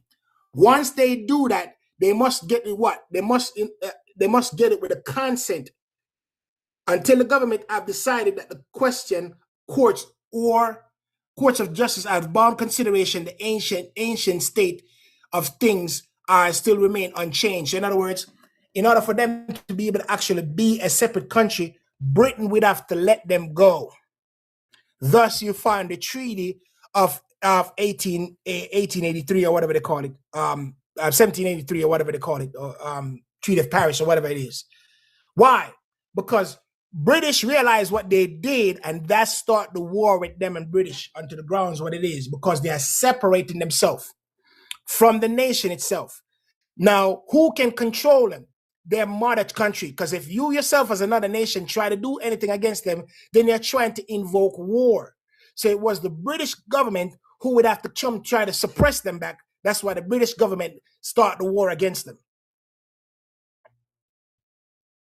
Because why? Every single thing remained the same, unchanged. And this is the reason why every native tribe that is in their federal recognition has to get recognized by a sovereign nation in order for it to establish itself as a sovereign territory. Thus, the United States required the Moors to accept them as a sovereign nation and other nation that was signing treaty with them. If that's not happening, then they're considered the treaty that they have signed still to be tied to Britain rather than them, because they were Britain subjects. So in order for those treaties to be binding, the first people will have to acknowledge them as a sovereign nation in order for them to be able to get those treaties to be enacted and to be valid. It is a structural thing, but you have to understand the concept of nationhood to figure out what they are doing and how they're doing it and if they can do it. Because when I talk about nationality itself, is the state of the person relation to the nation in which he is born.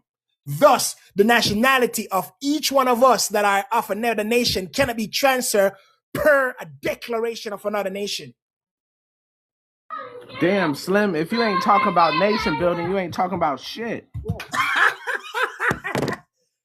You know what I'm saying? God damn, Slim.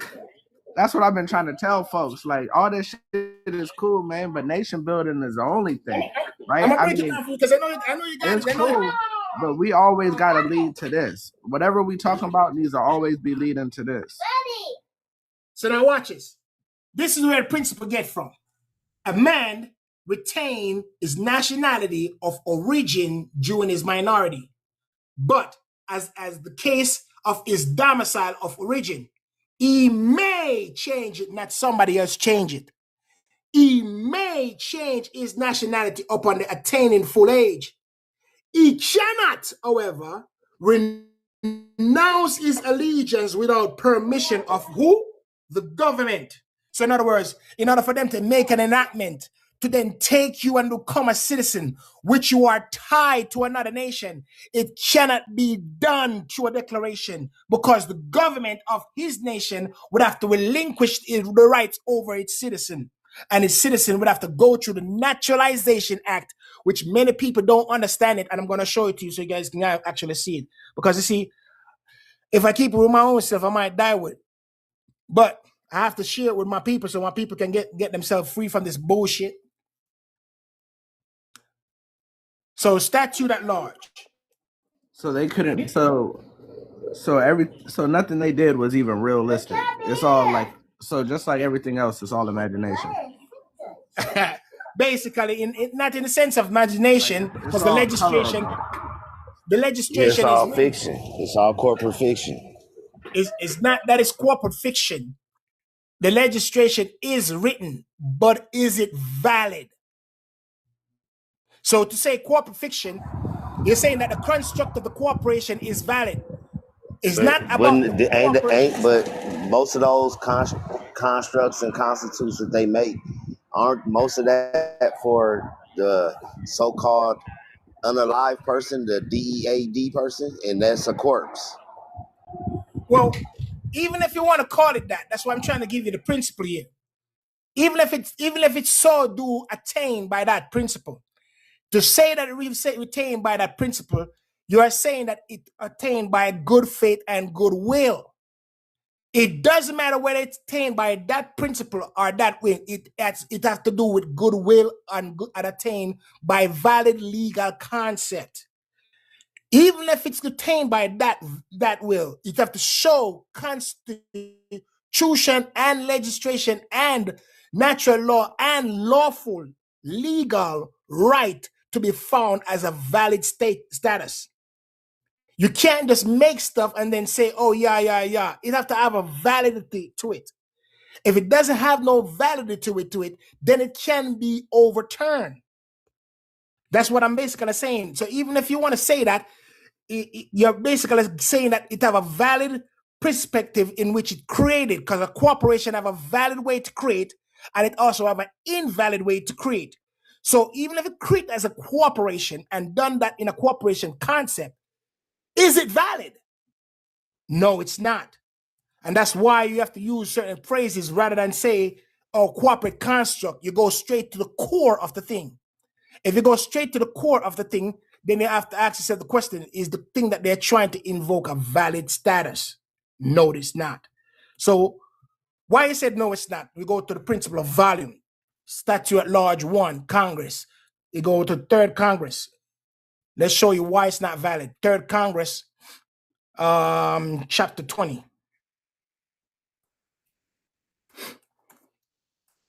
This is how you get your reparation and restoration. Go right back to your land. So now here it is, the Naturalization Act, which many of you guys read and talk about before. I could bring up the legitimate documentation, but I'm going to go ahead and go on a website rather than the legitimate documentation. I'm going to go to the Wikipedia. So the legitimate documentation, if you guys want to know where it's at, it's under here. But you have to go ahead and find the exact page. It's right here. So just keep that in mind. You find it here, but they'll go ahead and find the exact page. But I can't go through that while I'm in the live right now. So I'm just going to go to a substitute. It does not change just because I get a substitute. It written the same way.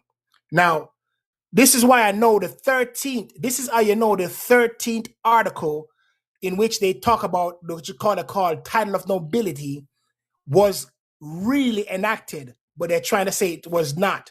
Why you said it's enacted? Because what caused this right here to be, this right here is what it caused it to make that 13th article. They use this as a medium to make that 13th article, and they're going to see why in a second. An act to establish a uniform naturalization Now, remember what nationhood was when we just talked, and remember why we said naturalization is. So once you get those key understanding of what nationhood is and naturalization is, now we have to go back. We have to go back to what the principle of naturalization is. Naturalization and repeal the act thereof before pass. So in other words, they passed one before, and I know what it is. It's the second Congress.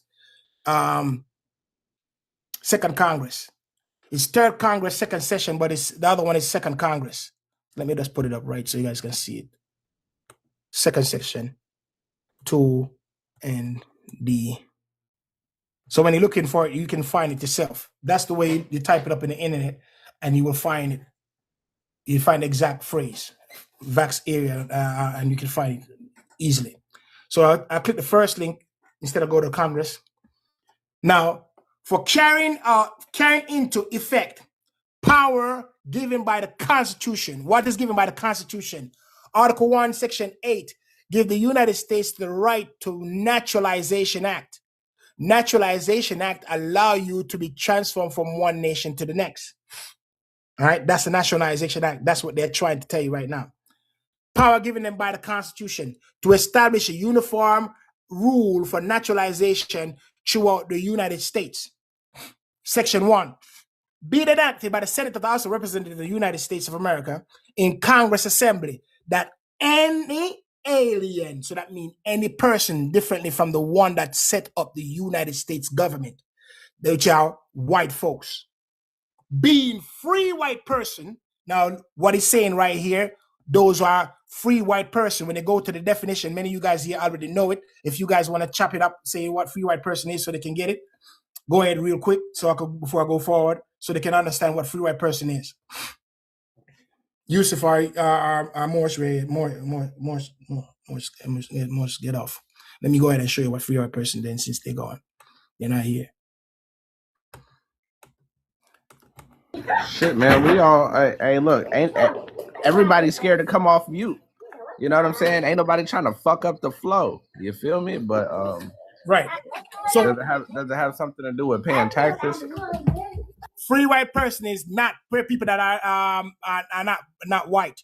They are black. They are different federation. They will show you right here from different eras. They are Moors. They are mulattoes. They are Negroes. They are so on so. So they are free black people at an act to allow citizenship for the state level, so forth. There are a lot of people that are not white, so free white person who are not part of the white nation when they set up their constitution.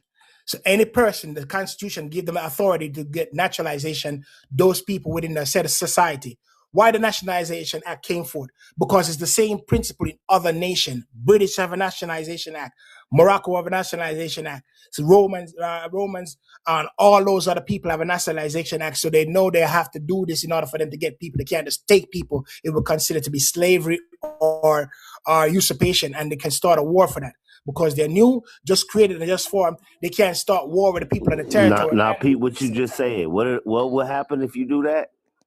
Start a war. So in 1850, they started doing that, and that's what started the Civil WAR. Right. The 13th president, Millard Fillmore, came up with this act called the Fugitive Slave Act. They was snatching up free melanated people of color in America. You was business owners, landowners, congressmen, senators. You was all kind of prominent positions, and they was taking your ass into slavery just because a white T person was claiming you as their slave. Right. That's what they were doing. Yep. And that's what led to the Civil WAR. They were taking people that were rich and those they considered to call them carpetbaggers. Why? Because they are the one that write legislation and understand laws and principle. When they take those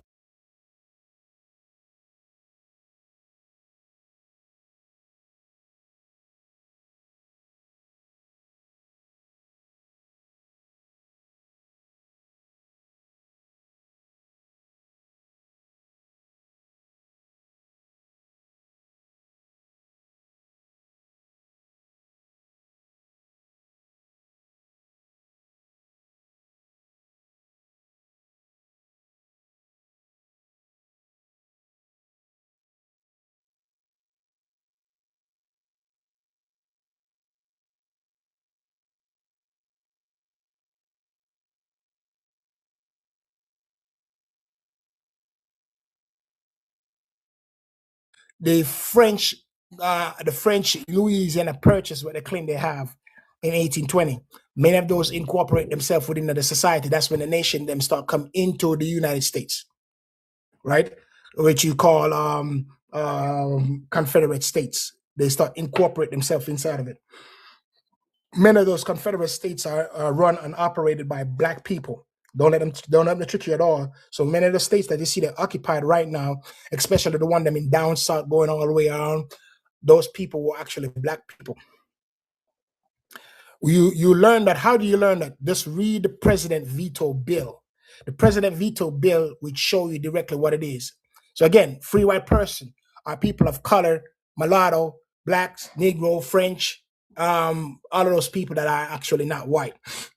So they're telling you right now, any alien, being a free white person, may admit to become citizen of the United States of any of the states on the following condition. So if this is the condition, which is in the legislation, to then make a constitution to overpower this, right? You are now violating the Constitution, because the Constitution never gave you that right, especially when you are trying to talk about other nations. Right? So now, what are the conditions? Like, I don't want the people to get confused, because the Constitution cannot give you rights. No, it gives you rights per the delegation. So that's why I'm saying it couldn't happen, because it would have to be delegated to them inside of it. Rights. You have God-given rights. Yeah, God-given rights. No. So men can delegate the power to them. That's what they mean by Constitution giving them. So in other words, your nation, I'm trying to show you clearly, but it seems like you guys are missing it. Your nation itself, the free white person, would have to delegate it to them in order for them to be able to have the constitutional right. We understand the natural right indeed. You're right on that platform. But what it is that you guys are missing is a part of what delegation is. Remember, if the man separate from his nation itself, that man can choose another nation that he's going to be a part of. But in order for him to choose that other nation to be a part of it, he would have to get the consent from his own government. So are they birthrights? Are they birthrights or constitutionally given rights? Well, they birthrights. The Constitution don't give you rights.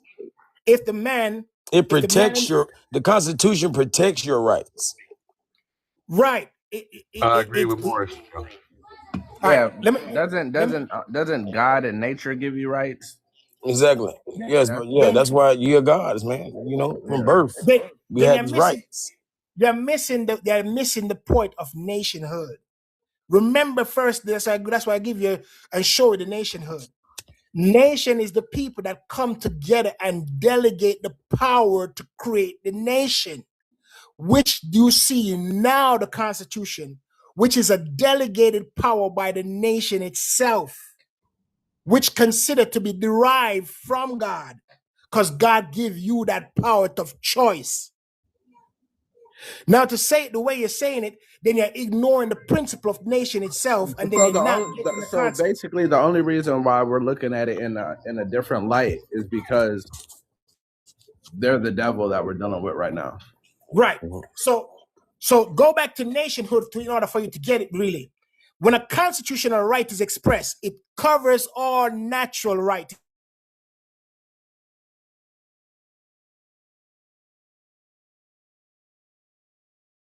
So they say power, which is naturalization, to bring forth other people among and have them join. That is an agreement still by the principle of nature. But if the people was not their nation and tied to another nation and never so choose and never been released from their government, then the conditions are not met. And that's exactly what I'm trying to show you. So the conditions, so think of it like this. We're going to call this the hands of God, right? Then the hands of God itself grant you, man, the power right here. And then you, man, the power, then delegate it to this here which is the Constitution and legislations. And since you delegated here, now, according to what you delegated here, you're written it down. This will become instrument. This is what they call an instrument now, which they call law written on a piece of paper. Now, the instrument now express their intent of what it is that they do. So it's still a derived power, but it came from this man, which derived it from this one, which came from God. So that's exactly why you can't see it that way. You're trying to see it. You have to see it as how the nation formed itself and see who was a part of the nation. This is the reason why it said free white person who are not a part of the nation. To be able to get the power to naturalize him, you have to go into a process to do so. He himself, the natural man, if he's not a part of another nation, he himself can be naturalized, but he himself too would have to come and swear an oath and write it in. That's why it said any person being a free white person. So in other words, if he's not a part of a nation, or if he's a part of a nation, it doesn't matter. You have to choose the principle and follow the conditions. So now, what are the conditions? He shall have a declare on an oath and affirmation. So let's ask ourselves the question. The 10 states in which they actually bind it up, did they declare an oath and affirmation to bind themselves underneath that supremacy of the military power? No, they did not. Did the Indian tribe decided to bind on it? No, they did not. So the condition to make themselves as a 14th Amendment citizen is void because the oath and affirmation itself is not there. But the Constitution would have to now grant them that power. So what they did, they tried to put it in the Constitution to make it the 14th Amendment. But again, remember what bind a nation. You would have to be a part or a member of it in order for the law itself to bind you. So even if they are making the laws, they have to make it in a certain way that it does not seem like they are God to bind anybody in the world. So that's why they make it say like this. Look what I said.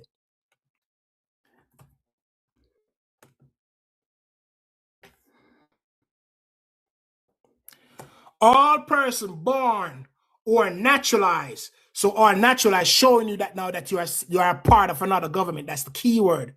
In the United States and subject to the jurisdiction thereof. Now, subject to the jurisdiction meaning that you are a member of the body itself, a part of the body thereof, are citizens of the United States and the states wherein they reside.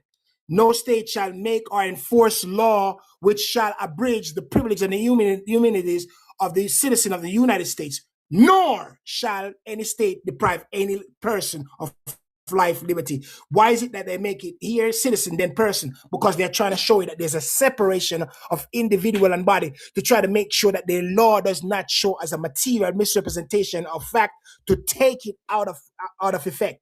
Because now, because if they're going to make it say, anybody are going to be my citizen, then they now take a usurpation over all nationhood and they're not respecting any nation. So the written draft of it now become a material misrepresentation of inducement to induce you to make an error of your own interest. So when you go there and sign up and say, yes, I'm a citizen, and just because they destroy your government, now you cannot be saying that you are part of a government. Now you understand why they went through the 50 states and destroy each state government. Why? Because now if the government is not established, the 14th Amendment is now binding on you. But remember what genocide is.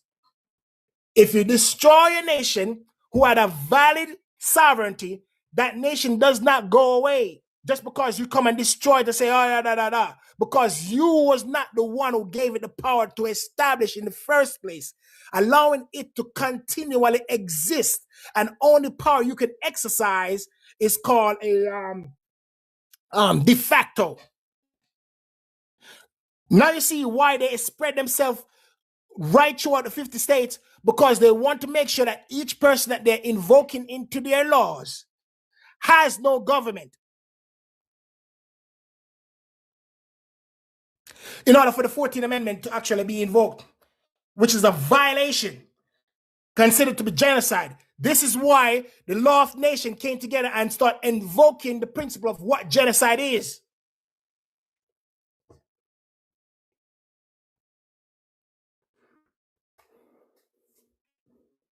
Now we have a clear understanding of genocide. No matter what season that it's happening, if you were a sovereign nation, and since you have a right to the state thereof, and if you are the bloodline after that state, you can remove yourself because of the principle in which the United States used to set up the nationhood, doesn't follow the principle of nationality, doesn't follow the principle of nationhood, and it doesn't follow the principle of their Statute of Law Naturalization Act. Because of these things not happening the way it's supposed to, it becomes invalid for all those who were naturalized and never have an oath and affirmation from its forefathers. How do you find oath and affirmation? You look through the Supreme Court, the clerk of court, the Supreme Court, the Superior Court, the District Court, and the Circuit Court. You look through them and say, hey, go into all the states and get the clerks. The clerks keep record. When they look at the record, if there's no open affirmation of your forefathers that tied you onto citizenship, then the 14th Amendment that imposed upon you is an invalid imposition because it violated what? The first volume, 3rd Congress, 2nd session, chapter 20. Cooking, ain't it? Damn. Hey, I don't know what you. I don't. They in the comments they're like, "Oh, he done took over your live," and I was like, "Thank God," you know what I'm saying? Yeah, man. You feel me? This is the kind of shit we need. Hey, you know what I'm saying? Like they don't know you be warm. What's the next? Cool Space still here, or he's gone? Hey, Rashaud. Hey, Rashaud. They don't realize you be training them for this. You know, for moments like this. You know, that's why we go through the words one by one, so that they won't be dumb. No, everything don't got to go over your head.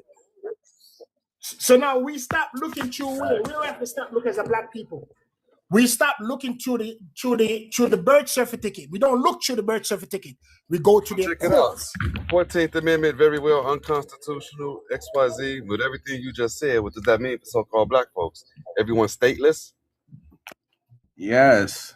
No, it's not that you're stateless because you had a state before they actually did it. Hey, wait, no. So it's not. I get it. It's not that we're stateless. We're operating as if we were.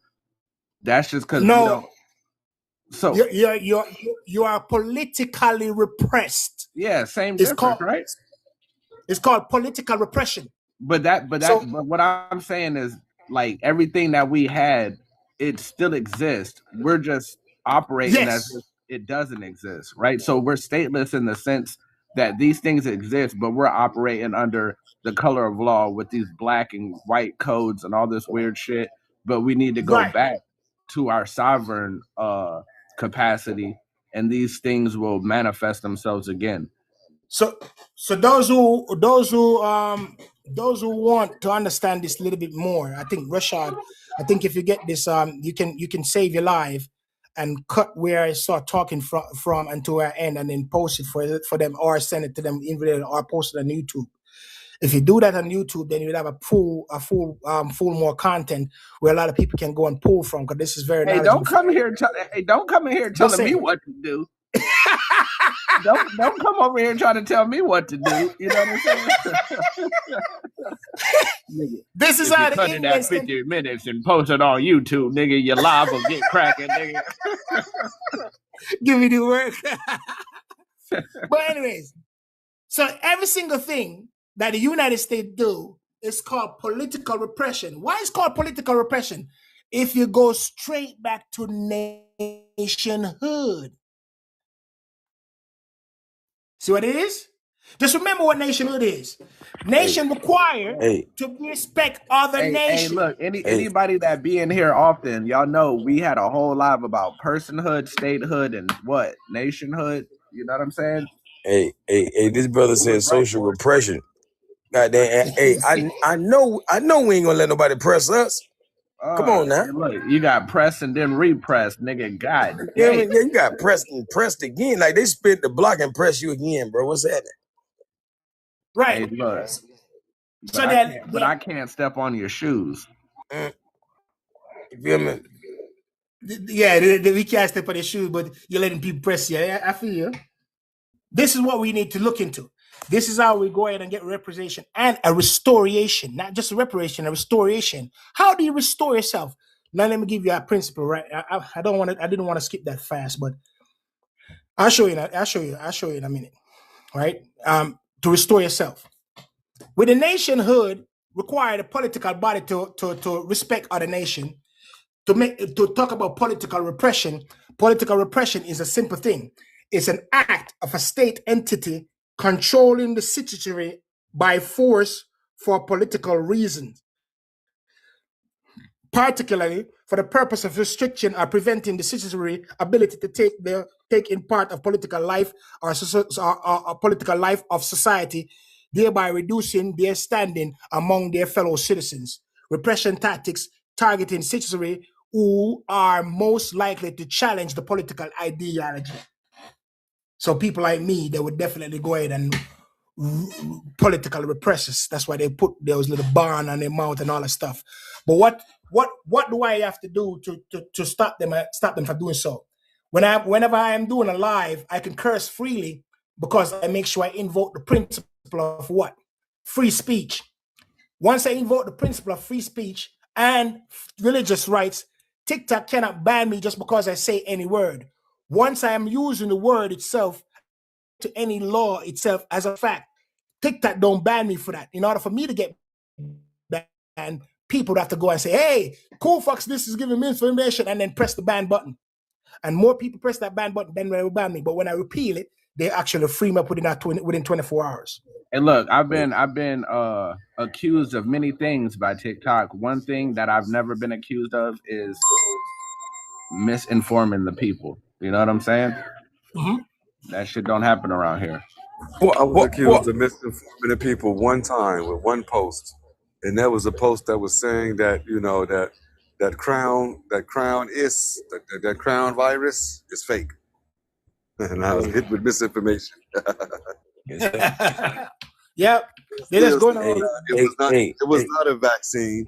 They changed the definition of vaccine and all types of things, and here we are, like 8 years later, we have all of the evidence, and they still trying to act like we're crazy or wrong. The only thing I liked about the pandemic, and they was putting that stuff on my posts, misinformation about the jab and all that. I say that the best thing about it is, I'm not a doctor, so I can't get nobody medical advice. I might be wrong, but look at all this other information I be dropping. They ain't putting nothing on that. You feel me? You ain't lying. They ain't say none of this was a lie. You feel me? We were telling the truth about the jab. Yeah. We weren't lying. It wasn't misinformation. They just tagged it as such. Yeah. Hey, I want to know why they didn't tag the other 98%. Huh? Was it the truth or what? Yeah. They know what it is. Once you find foundation facts, they will not put no ban on you. They cannot.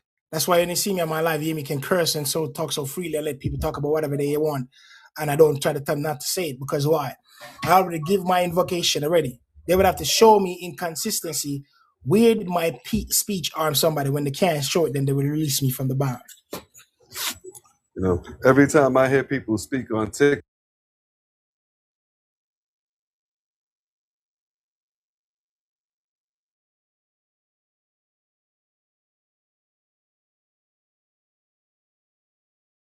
I speak freely there. Pause. Come on, man. Guys, damn. I speak freely because once you're speaking on a thing what you're doing, and they can find in various documentation, they can't ban you for that. For what?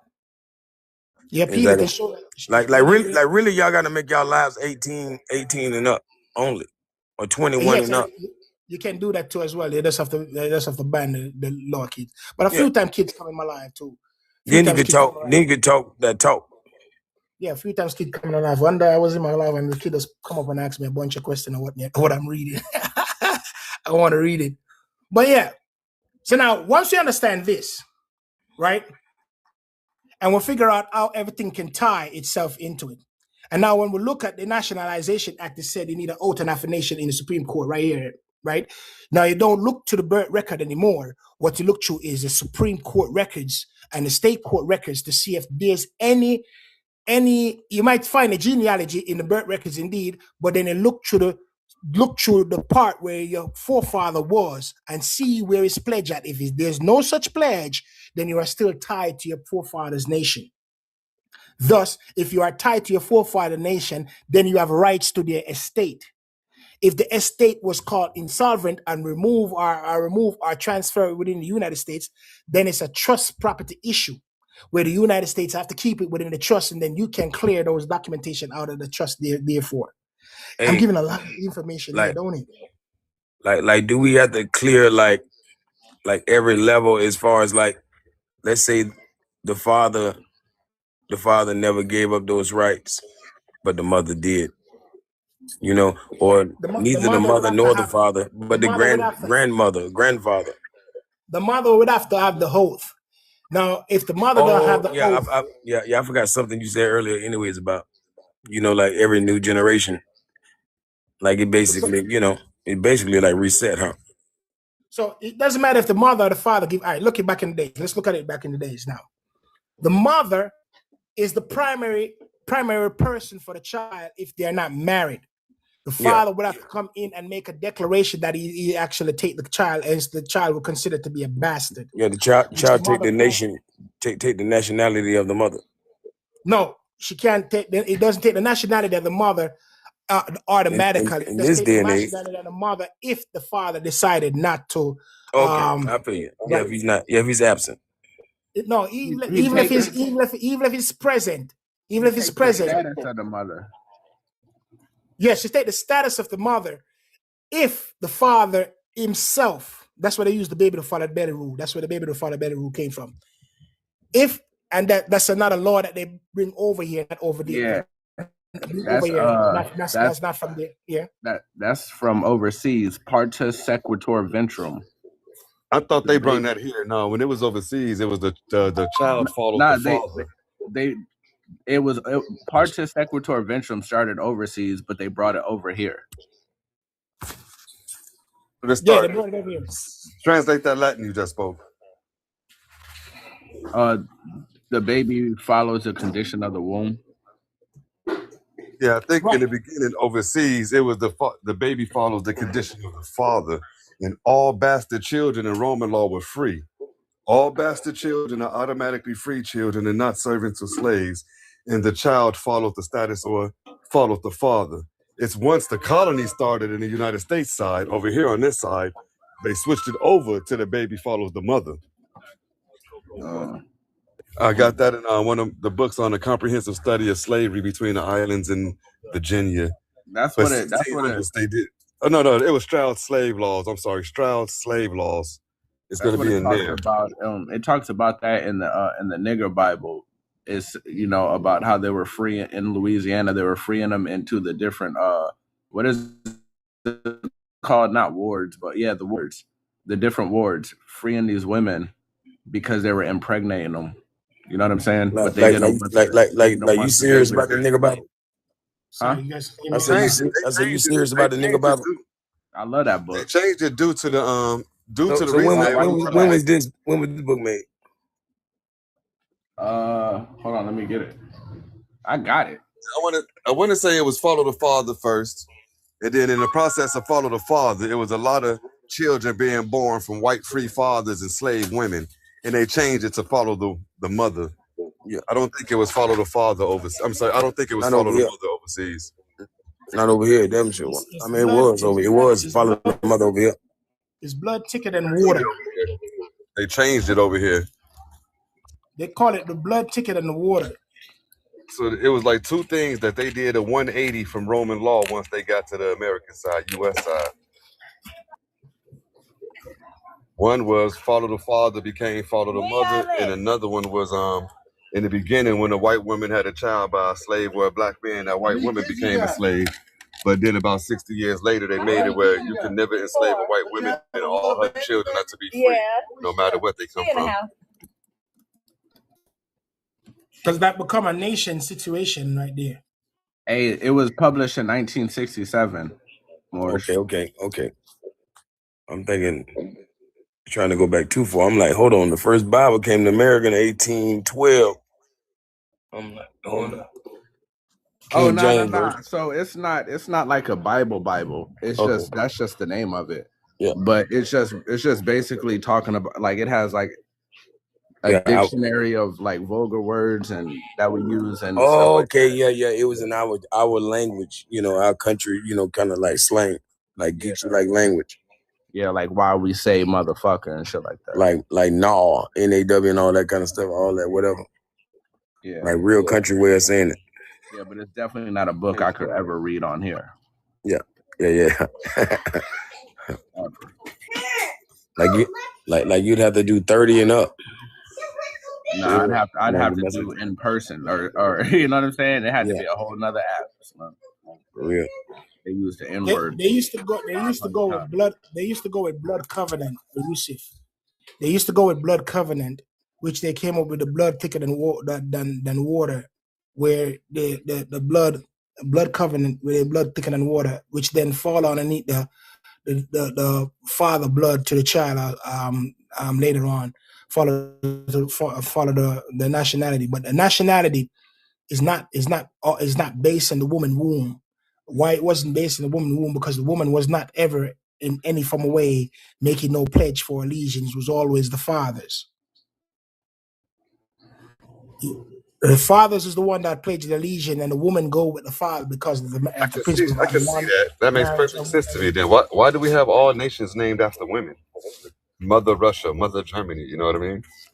Well, because the woman become the monarch. Hey, here goes just a quick paragraph from the book. It's talking about after when the Civil War ended, right? The Creoles. It said, so many escaped to become white by crossing over the color line. The others, in confusion, formed themselves a settlement called Creole Section just back of town, below the old city of Vaux-Carré, creating a society of their own, neither black nor white. They sought a spiritual and social escape from the distasteful category and classification as the N-word, resorting to speaking in their own particular Creole language, a corrupt and illiterate patois of combinations and contradictions of vulgar French, Dutch, German, English, and Spanish tongues in order to converse with and among each other. They called this speaking Creole. Oop.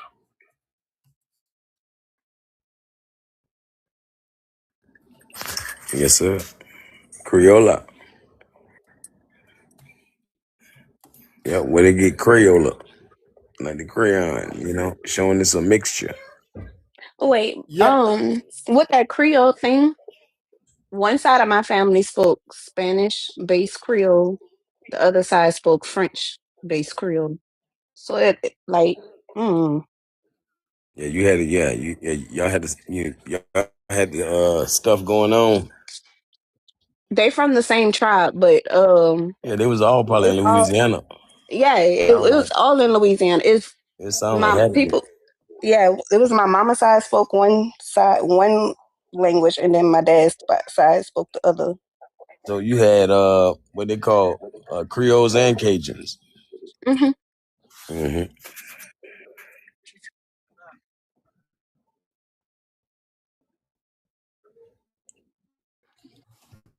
We've been cooking, but all my children are up now, running around and having a good old time, and they're looking at me like, "Daddy, daddy, daddy!" It's time for us to be a family again. Mm-hmm. You know what I'm saying? Bounce off the walls. You know how it go. And it's starting to get quiet, so that means they starting to just feel like, you know what?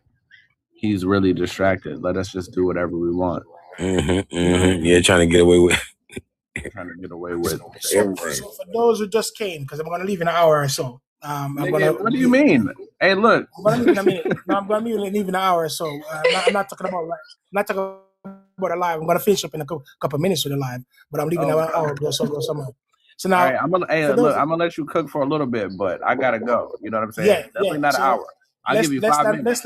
Less than 5 minutes to go ahead and break it down real quick for you. Okay, I was about to say.